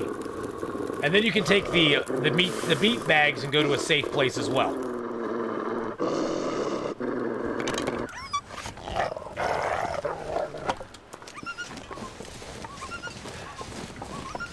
He'll be back. When you first started watching, you were just getting started. Did you think you would do this good back then? Oh, no, Rip Ripper. I always have to keep everything in perspective, Rip Ripper. I never thought I'd have over 100 people watching me at any given time. Ever. I feel very blessed and fortunate to have such a great audience and to have so many people watching when I play Long Dark and stuff, and even when I'm playing other stuff, like even when we were playing The Forest, there was like 80 people in chat. Thank you for Bear Apocalypse. Even when I was playing The Forest, there was like 80 people hanging around. So, you know, it's awesome. I mean, it's beyond anything I ever expected. For sure, Rip Ripper. Torches have different conditions. That was patched. It was patched. It used to be that if you found a good spot on the fire to take a torch, you could just keep grabbing the same torch from that spot, but now it's all random. He's mad. He's sad. He's like, you stole my deer. Now you're stealing my meat. You're a mean one, Mr. Atheenon, Mr. Ath. You're a nasty, mean old sort. You steal all my deer. You take his guts and hide, Mr. Ath. What's with lighting and extinguishing the torches? I need torches to walk right. I have no weapons right now, Pale Fires, and torches are my only effective tool to stave off wolf attacks at the moment. So right now I'm trying to carry a bunch of torches with me, and so I get torches out of the fire, and then see, like, this one's getting low, so I can throw it down, get out another torch, light it off of this torch, and then I can keep walking. Oh, shush about your night vision goggles. I'll turn it on for you. Jeez Louise. You big baby. You big baby. It's the DC universe out here, man. Just let it go. Just let it go. But yes, you can daisy chain the torches for quite a while on one match or one fire. Once you get a mag lens, it even becomes more powerful because you can start a fire with a mag lens, make a whole bunch of torches, get a lit torch out. You can walk across the whole zone if you don't have wind, and you can light another fire at the other end of the zone with the same torch, or the same fire that you started, for free.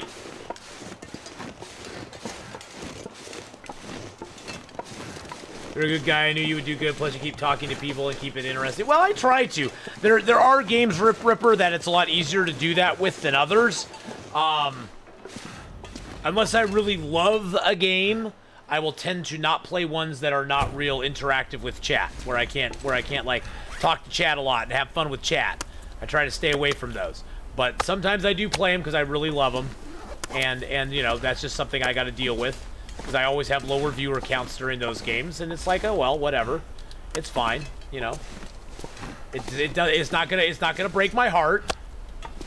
It does break my heart a little bit. Makes me feel like no one loves me, but it's okay. No power in the verse. And a kind of tree hugger. Thank you for that. Thank you for the lurk there, and thank you for the follow. Crazy neighbor, a crazy neighbor, a crazy neighbor. That's what it is. It's a crazy neighbor. Power in the verse can stop me. And hey, thank you so much, Flux. I don't know how to say your name exactly. Like Flux Lux, maybe Flux Lux might be it. It might be it. Okay, this is starting to bother me now. My birch and maple are out of line. You're out of line.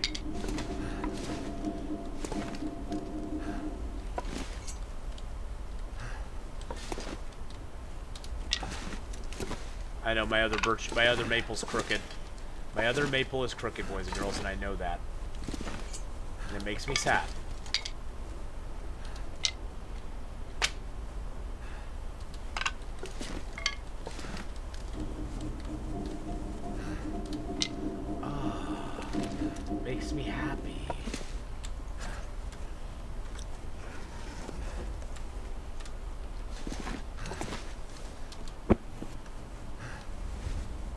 There we go.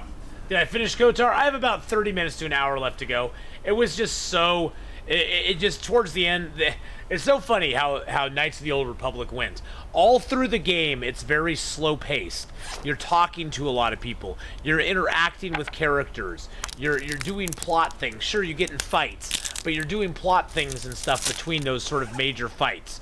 The end of the game is basically one long fight for like an hour and a half. It's like mobs after mobs after mobs for over an hour and a half. And it's like, okay, yeah. That really works.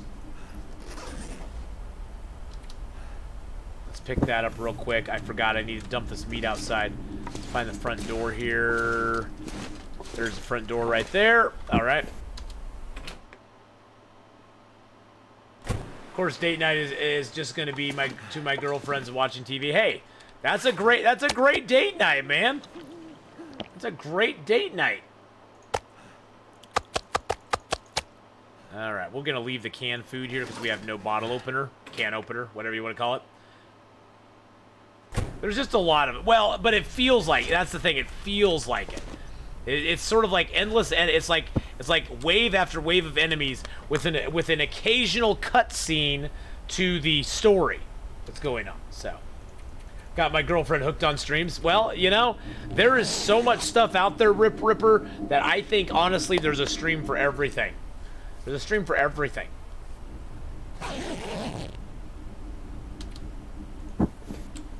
You can find streams for cooking, streams for dancing, streams for just talking, streams for talking about everything. Any subject under the sun that you could think of, you can find a stream for. Now I'm going to leave the cans here. They don't really do me much good because I don't have a can opener yet. So let's place out the cans here real quick.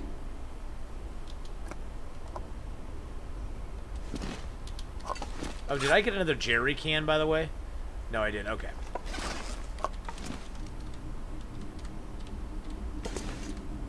Take me a second here to arrange my can. Hold on a second. There we go. Yeah, let's put the Pinnacle Peaches behind the Pinnacle Peaches. Put the can out here. Little pork and beans.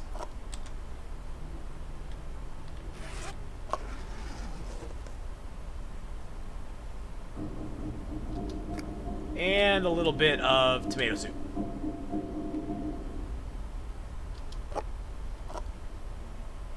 Boop. There we go.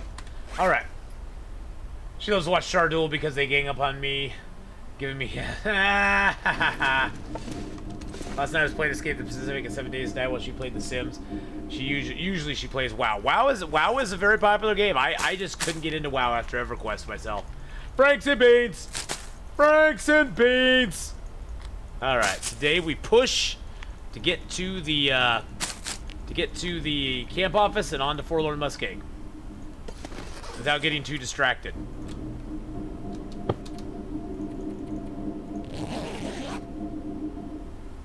I have this horrible thing about getting distracted in this game. I don't know why I get so easily distracted sometimes.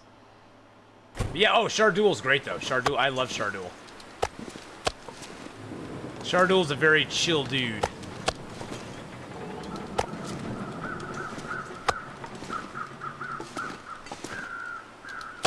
Then you go on to Broken Railroad. No, we'll be ending this run at the Forge, because that's where we have all of our stuff and things. We may come back to this run again someday. What part of Pleasant Valley do you enter the Winding River? You enter Pleasant Valley up by the. It's up on the northern side of Pleasant Valley, up near the.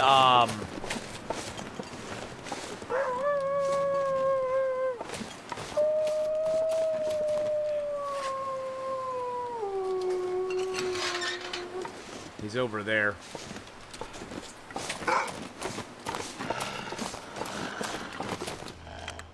Jeez Louise, I thought we'd get away from him, but nope. So we're just gonna rest here for an hour, do something real quick, break down some wood. Jeez Louise. Near Signal Hill, that's the one. I was trying to remember what it was called. I was having trouble with Signal Hill. Yeah, so you enter in through the northern area. It's you go down from there, and there's a hunting stand and the hilltop cave. And if you keep going, you'll get to the road that leads up to Signal Hill. If you go off to the right, you'll end up at a bridge that has Pensive Pond right by it. So, there's a couple different places you can end up there. That should give him enough time to clear out. Clear out, Mr. Wolf. We don't want your kind around here no more. Don't come around here no more, Mr. Wolf. Okay, we got that. Let's drink some of our teas down. We'll get our heavy teas. Drink those first. Drink them down in little bitty bites. Hope that one I didn't drink down enough. There we go. But yes, that's where you come out. Oh, we could get a torch out here.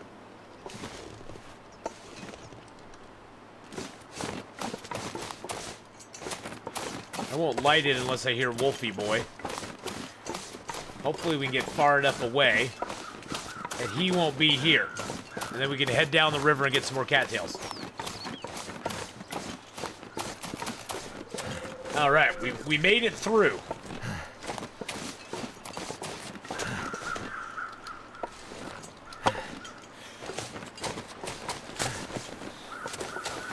We made it through.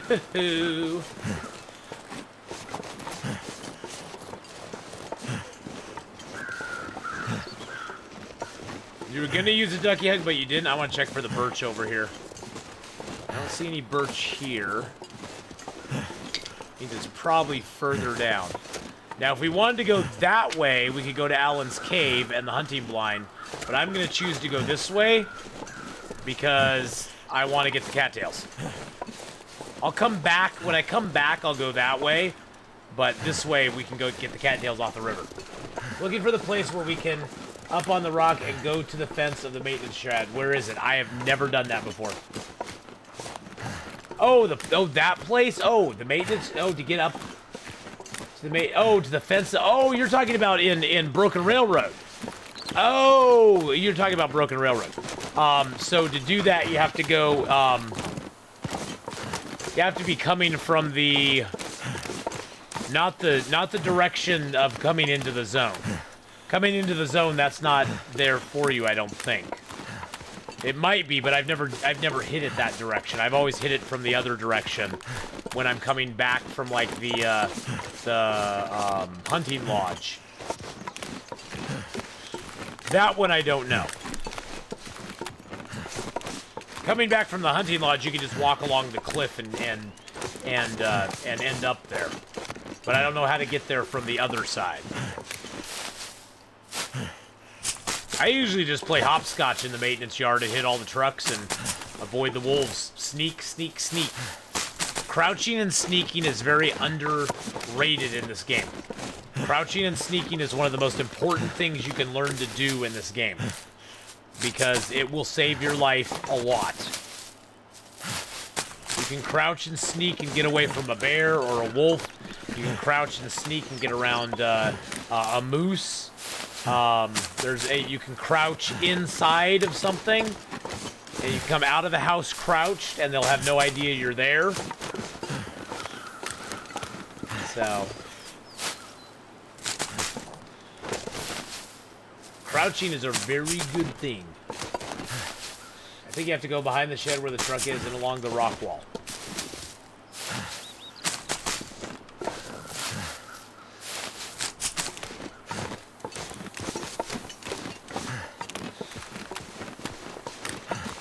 Okay, get a torch out just in case.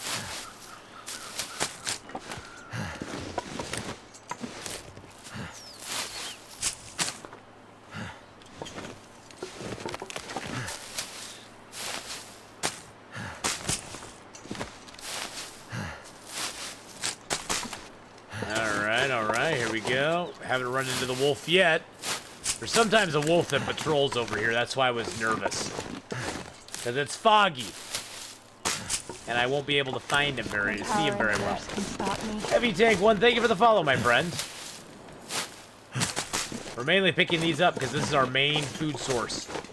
Until we get a bow, we can start harvesting our own stuff. Grab these rose hips too.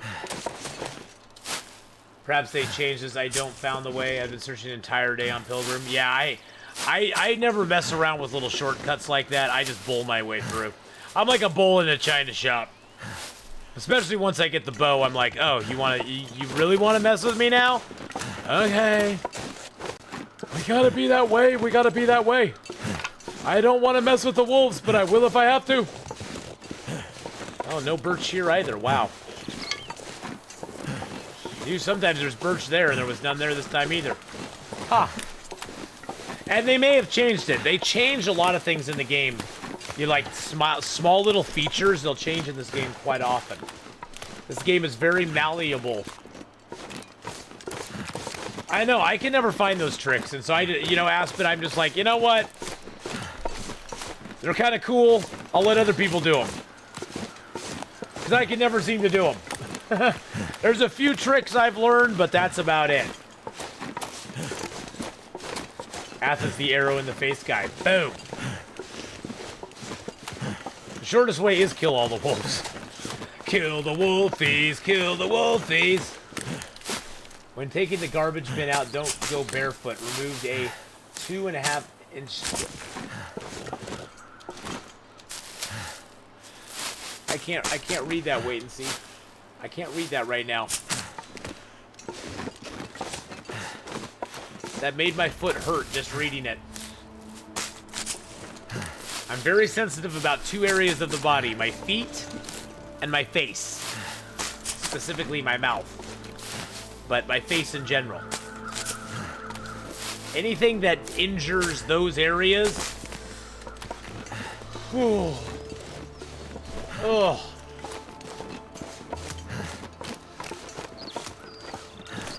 Yeah, lots of love to you there, my friend. There we go. Anything that injures those areas makes me go, oh, oh. Just don't kick myself in the face. Hey, Redneck, thanks for the host there, buddy. Can we get a shout out for Redneck, by the way? I failed to do that earlier, and I feel really bad about it. It's not dead yet. It's tis but the flesh wound.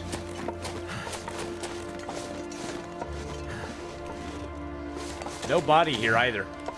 That makes me sad.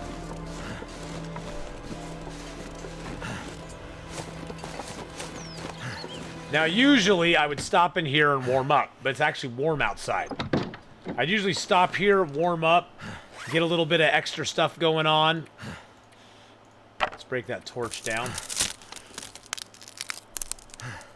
But it's actually warm outside. So we're gonna loot this. We're gonna wait to loot this up on our way back. There's nothing here we absolutely need. So I'm going to we're gonna keep going. Conte, just redeem the dance dudes!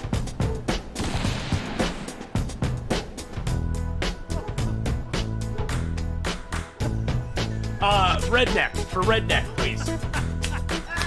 Thank you, BK. Love you, man.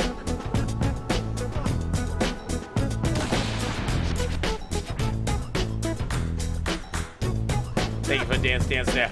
Alright.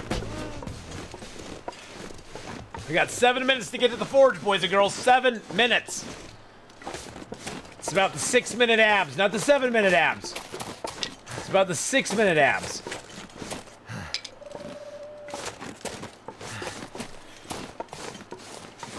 Very quiet out here. It's too quiet.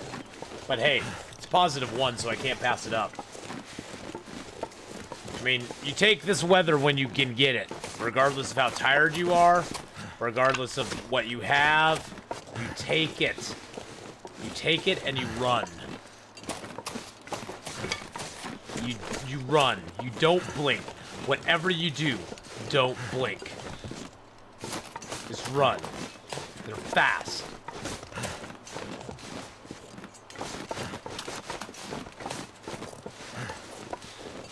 Made me look at statues a different way. Did I see Gollum move over? Wait, did I see Gollum move over there? No.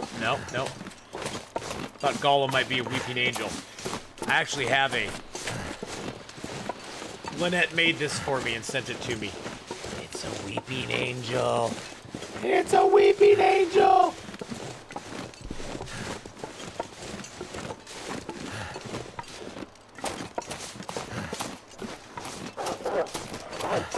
No, I'm not. I disbelieve. I disbelieve.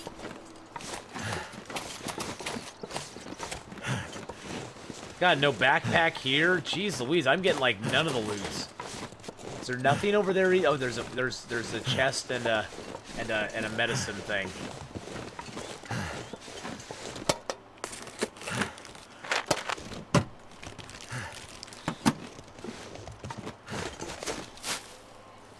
Oh, and then a moose stomp.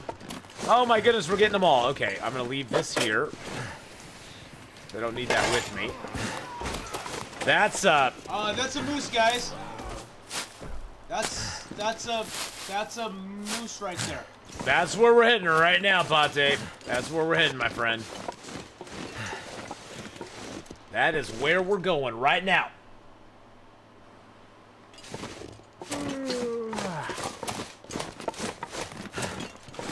Well, you have to remember, guys, all the redeems. I'm hearing all the redeems after the Ducky Hut. After everything happens, I'm hearing. That's what I hear the redeems after you guys do. Because my sound, I don't have my mixer yet.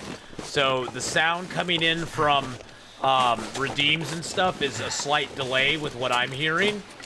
I hear the game in real time, but the sound delay on the redeems, like Dance Dance, Ducky Hugs, Bearpocalypses, all those, I'm hearing them probably a good half second or so from when you guys. Oh yeah, I have to take a break when I switch to Escape the Pacific, which is coming up very shortly. I always go over here and get these. So sneaky redeems are are best, exactly. Thank you for the follow there, Delacara. Oh, we got a birch over here too. Let's grab that if we can. A couple mushrooms. Sometimes there's a wolf over here, so that's the only thing I'm being very careful of. Very careful.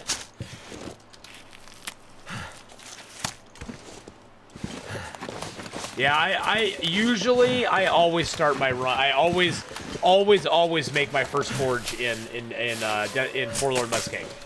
Forlorn Muskeg is my go-to spot for a forge run. It just is. I love Forlorn Muskeg for so many things, and the forge run is one of them. Because it's open, it has cattails, it's open. There's lots of loot here that I can get, and I know the zone well enough that I don't really care about the thin ice. I know thin ice and fog is always a big concern of everybody's. But hey, guess what? It's foggy, and it's positive 2 degrees. I don't have to worry about the cold.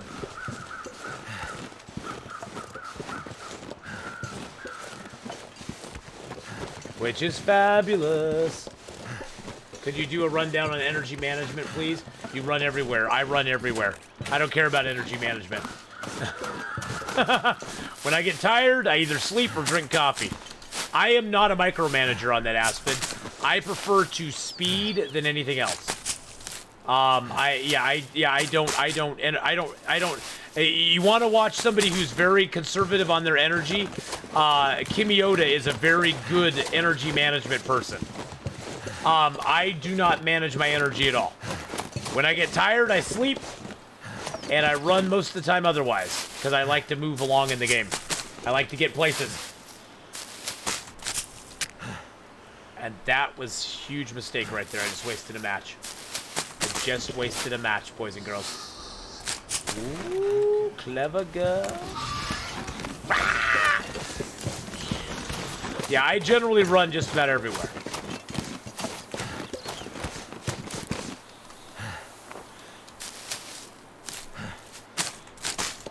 Well, you know, Darkwind, everybody has their own style. So, some of them are very, I mean, I look at Kimioda's playstyle. He is the most tactical Long Dark player out there, and I applaud him for that. I don't have the patience to be as tactical as he is about the game. Shardul and I play a little more fast and loose. You know, and that's our choice. I mean, that's the joy of this game, is that there's no wrong way to do it. Both play styles are completely legitimate and completely have their own, you know, positives and negatives that go with it. By the way, nothing can get you up here, so this is a safe spot to scout out what's around you. And that's what I love about this game, is that it doesn't constrain you. There's nothing saying that my play style is the right way and Kimmy's is the wrong way, or you know, Disoptimist is the right play style and mine is the less play style. Yeah, you want to see a masochistic play style? Deadpool is very masochistic in his play in some ways. He does things that I just shudder at and go, I'll never do that. I don't want to suffer that much, damn it. So yeah, everybody has their own play style and it's beautiful. That's the thing I think I love so much about this game, is that it's the beauty is found in how many different people play it in so many different ways. And I like to see that. I love seeing other people's play styles. I love to see other people's play styles because I have learned things from other people's play styles, and I hope that people have learned things from my play style as well. I tend to play very conservative in some things, but very fast and loose with other things. I don't micromanage my stuff and things as good as I probably should, but I manage other things more diligently than some people do as well. So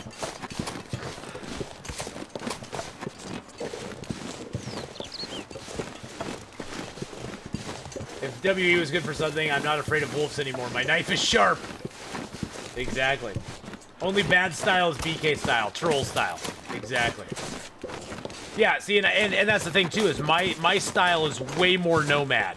I do not, if I base up in a place, I'll stay there for 20, 30 days, but then I'm like, okay, I'm ready to go. I'm ready to go. And so I move along. It's time to move along. Good God, we have 92 cocktails. Let's make it even 90.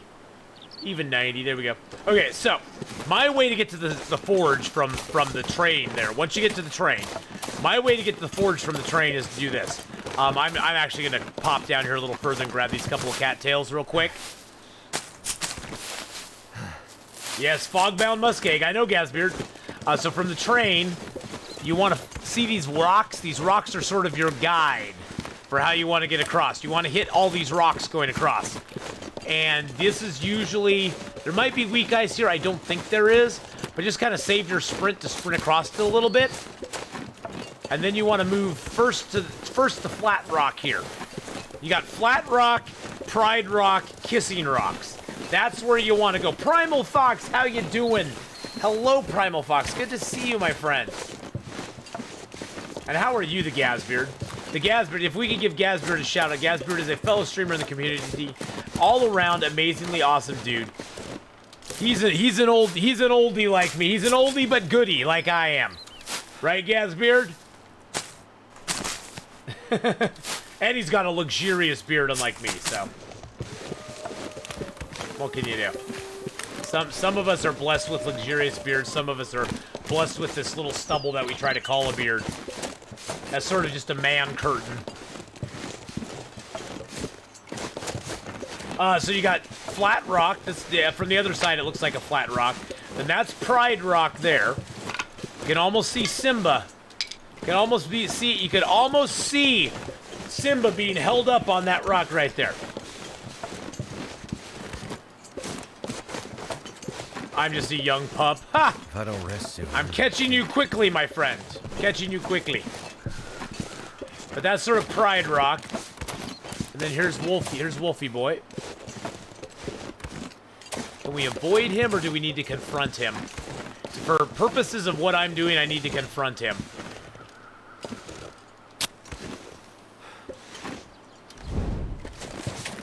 Because after you hit Pride Rock, you want to hit both of these logs. Because there's the kissing rocks there. Oh, just go away, will you?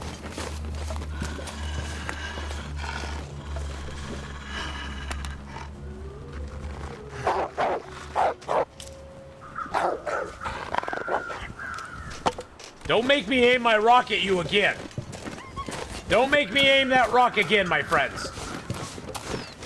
Okay, and then we go across this log.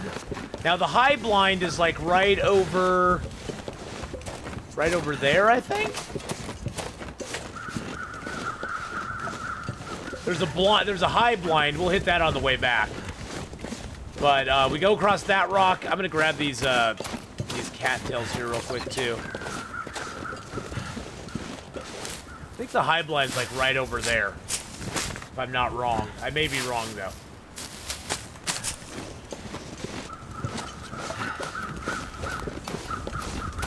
And then we follow this log. New run's going good, Marissa. We're almost to the forge. We've almost made it to the forge. We're gonna drink a cup of coffee. Drink a cup of coffee. Coffee. Getting some coffee. Feels like something is sapping my energy. Yeah, it's probably because you're a little tired, buddy. You've been walking all day. You've been walking all day, my friend. Walking makes us tired. We learned that. I'm alive. Exactly, Fenders. I'm alive. That's the good thing.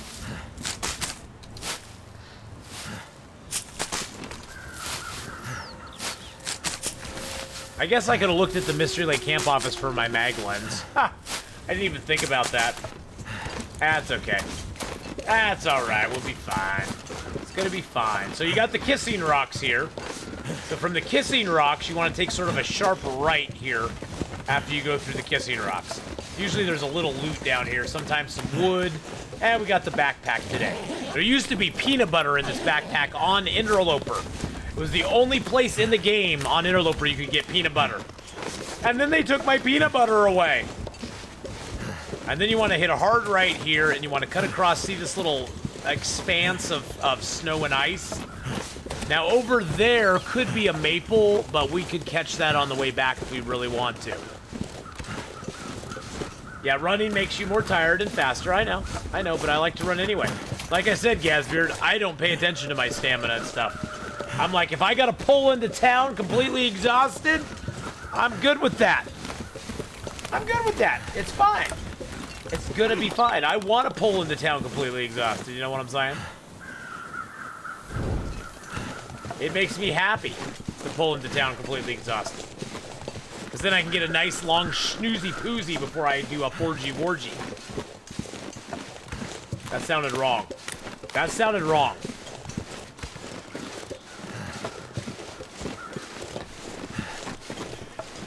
Fasterer.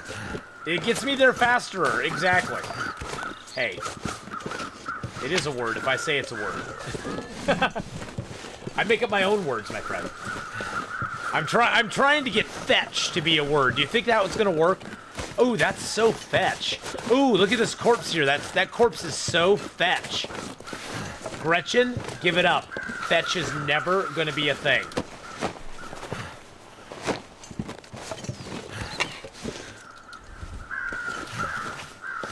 Get that here. No container back there. There's a barrel here if you need to hole up, I guess. A 4G wargy. I know, it sounded like 4G orgy.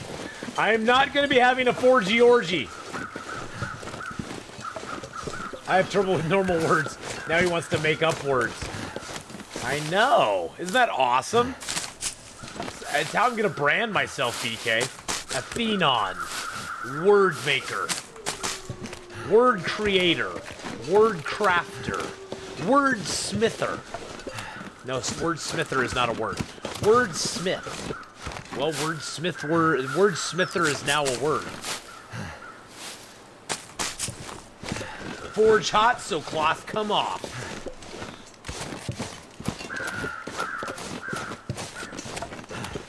Word maker. Word crafterer. Now we might find there is a possibility in this little house here that there's a possibility you can find a lantern there. I don't know if we'll find one or not, but there is a possibility that sometimes you can find one sitting by the dresser. Not today though. Used to be you could get some cool loot out of this dresser, but it's kind of been this dresser has kind of gone downhill. The dresser, like many things, have just kind of gone downhill. Like the wolf's attitudes.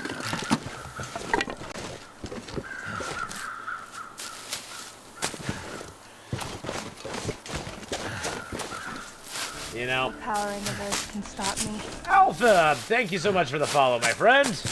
Appreciate that very much. Hope you're having a fabulous, fabulous day, and life is treating you well, and stuff and things are doing good. So I used to go up over there, go up that road to get to the forge. I now cut across here because it's straighter, and there's not as many wolves. The wolves kind of congregate over there, and I would always run into the wolves, and it made me sad.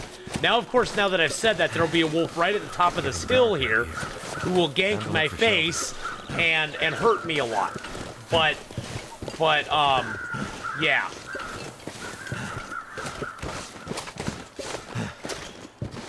Colerer, and Colerer.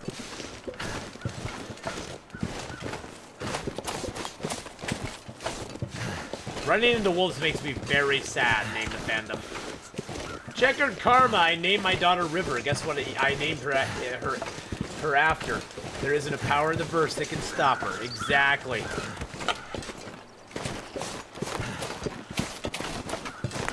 Make a quick circuit. There's always some scrap metal out here. Usually a little bit of coal. And yes, I know you can get the you can open the safe from out here. Look, you can open the safe from out here if you wanted to. I know that. Surprise! I can open the I can open the safe from outside, boys and girls. Isn't that awesome? This is a guaranteed match spawn. This match is always here. So these matches, if you spawn in Forlorn Muskeg, you will get guaranteed matches at this forge. Not locked, of course. Ooh. Ooh. Simple parka, baby. Guess what we're gonna start wearing now? Not gonna be able to carry this load for much longer. I'll lose the windproof for that. I don't care.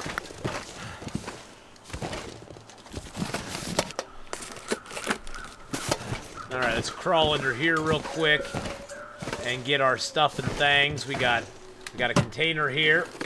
It's not a complex. It is very simple. The park is very simple. Oh, some more trail boots. I can break those apart. And we got 2 cans of dog food right back here. Poppity boop. I wonder if can I see the, no, I can't see above. I was thinking, could I see the, could I see the accelerant underneath that crate there? No.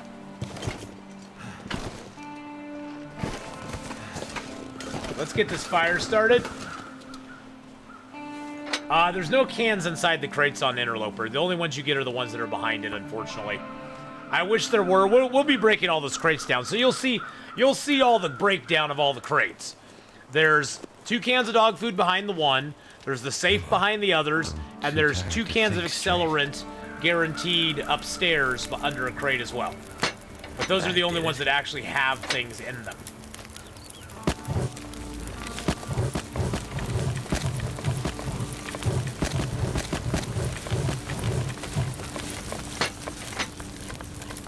I hate that plank. And these planks are easy wood. There we go. Boopity boppity boop. Not gonna put the coal in yet. Gotta get the fire up to at least 70 degrees. There we go. Now, tomorrow, the fire will be ready to rock and roll, baby. Ready to rock and roll. That fire is gonna burn all night, and then it's gonna burn all day, and then it's gonna burn all night, and all day. Wow! I need water. Let's put our pot on there. Cook 2 liters of water. Sleep for 2 hours. Oh, wait a second. My son just sent me a message. What? Whoa, whoa, whoa, whoa, whoa, whoa, whoa.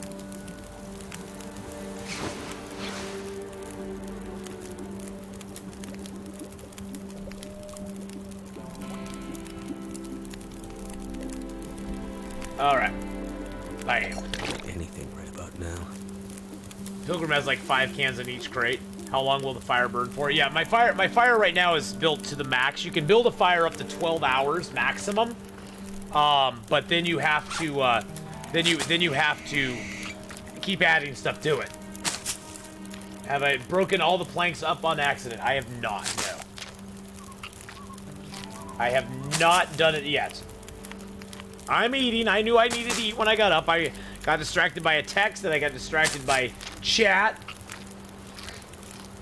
No, no, he was just letting me know he's going to his cousin's birthday party tonight, so.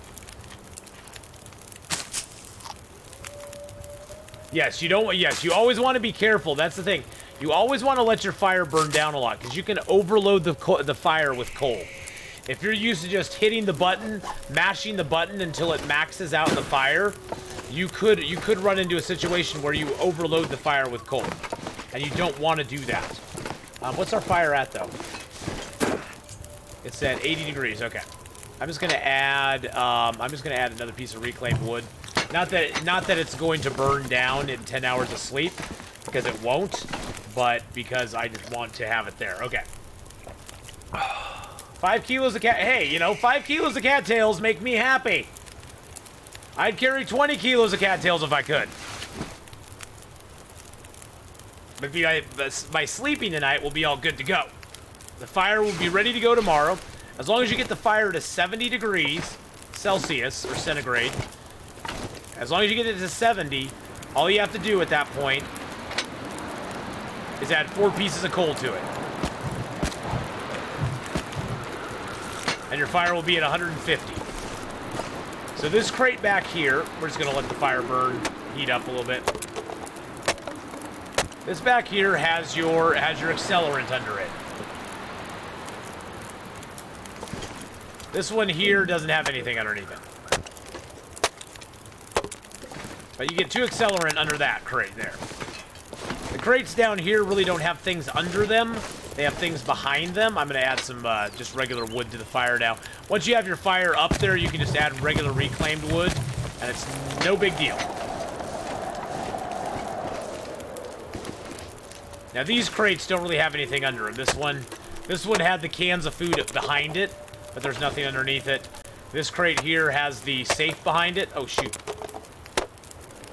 I almost starved myself. Whoopsie daisy.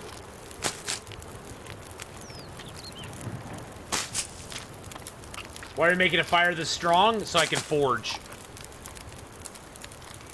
I'm going to be forging my knife, my hatchet, and my arrowheads at this forge. Yes, I'm on Interloper Darkness. Alright, and then we got the safe here. I was just sort of showing everybody what you can get here. About 15, we'll stop at about 10, and take it slow. There we go, 13. And about 52. I gotta go all the way around. They're sad crates. These are sad crates, but hey, these crates give us a lot of fuel. So that's what they're here for. Okay, there we go.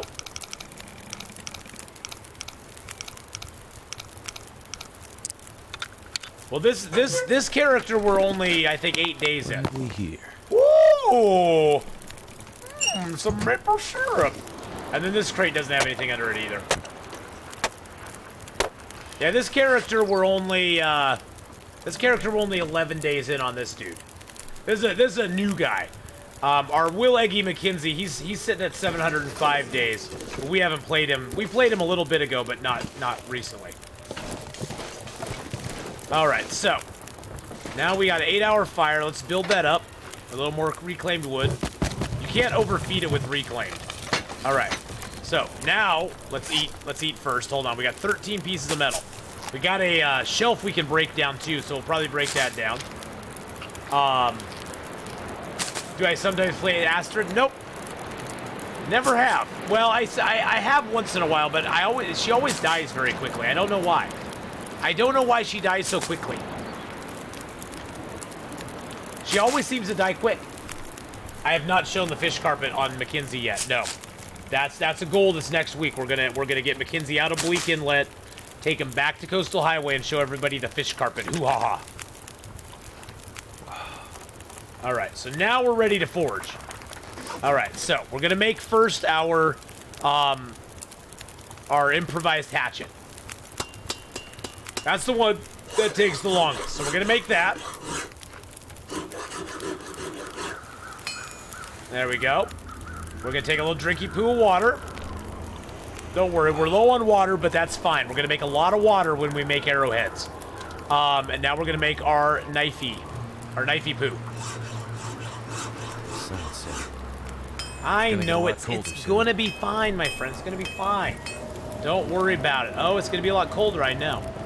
Okay, we got 5 hours left. Let's build it up. And we'll build up with more reclaimed wood. And some sticks. And 1 piece of coal. There we go. And now we put on 2 liters of water. We craft up 2 sets of arrowheads.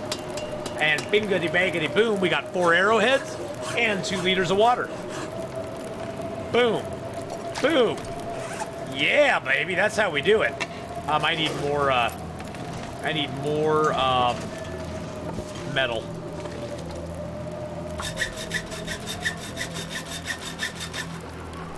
I guess I should drink my water, huh? There we go. All right. What the heck is going on out there?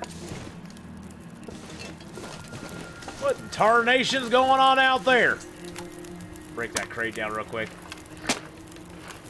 I forgot to bring cloth one, so you broke down your clothing. I've done that before too. I can't say I've never done that because I did that before too. So it's bad, but you can survive through it. You rip apart your socks. That's what I did. I took my socks off and ripped those apart because all I had was these crappy socks. So I was like, yeah, who cares? I'll rip them apart. They'll be done. I don't give a crap. Okay, let's eat some food. The deer were having a breakdance meeting. I think so. They were just like, chicka, chicka, chicka, wicka, chicka, chicka, wicka, wicka, ah. Wiki, wiki, wolf. That's what they were doing. Wiki, wiki, wolfy.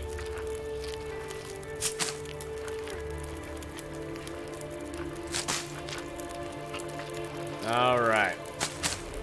Got that down. Get some water in us. And then we're just going to craft some arrowheads again.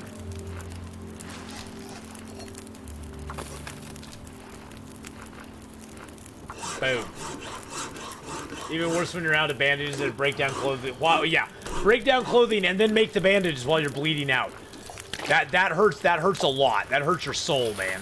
That hurts your soul, brother. I know what you're saying, brother. That hurts your soul. Oh, wiki, wiki, woo. Thank goodness. Made it through another night. It's starting to weigh me down. We got enough water on us. Let's make our last couple arrowheads.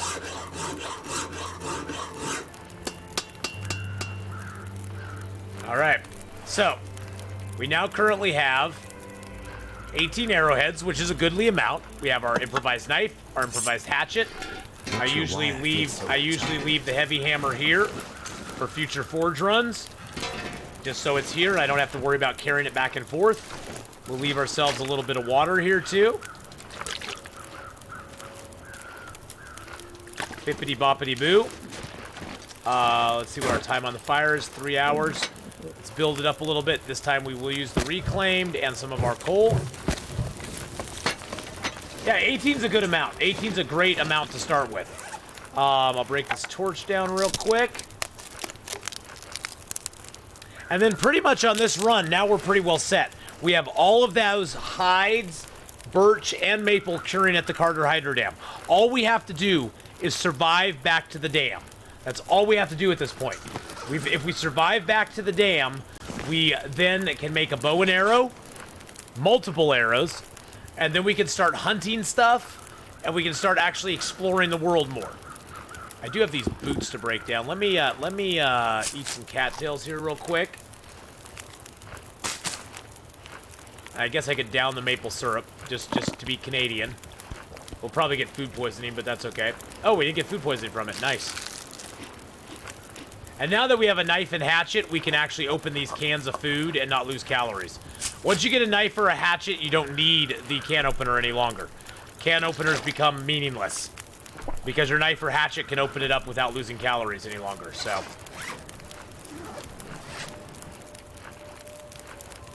All right, so we'll just sleep like 8 hours, and that'll give us time to travel tonight. 7 hours, probably better. So basically, at this point, our goal is to get back out of Forlorn Muskeg to the dam, make our stuff, and then we decide where we want to go. And this is the best forge in the game. And see, it's now evening. It's going to be the warmest time of day. We'll carry some torches with us, and we'll just head out of here. We still have over 20 coal and 4 sticks. We got cattail heads for making fires. We got birch bark to make up. We got tons of teas. We got a pretty decent clothing array.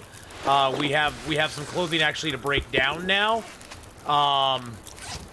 We've got decent amount of food, decent water, got lots of supplies, and we got a lot of things here as well. We got rose hips to make up. We got cloth and bandages. We're doing good. We're doing good. This was a great run, a great start to this run. So very, very happy, very pleased with that. And then once you've finished all your stuff at the Carter Hydro Dam, make your gloves, make your hat, make your boots and pants, and then decide, where do I want to go next? Do I want to go to the summit? Do I want to go explore Mystery Lake more and go up to Milton and then on to Hush River Valley? Do I want to go back to Desolation Point? Probably not. Do I want to go to Broken Railroad? You know, probably my guess, my feeling is I would go do what we had to do at the Carter Hydro Dam, go back through Mystery Lake, through the Clear Cut, the Unnamed Pond, and the Trapper's Cabin, go into Milton, do Milton, and then go into Hush River Valley. So, yep. And then my next goal would be to hunt for a bear coat, and then hunt for a moose coat or a moose hide for a moose hide satchel, if I can find a moose. That's the tricky part, is finding the moose and finding them up. So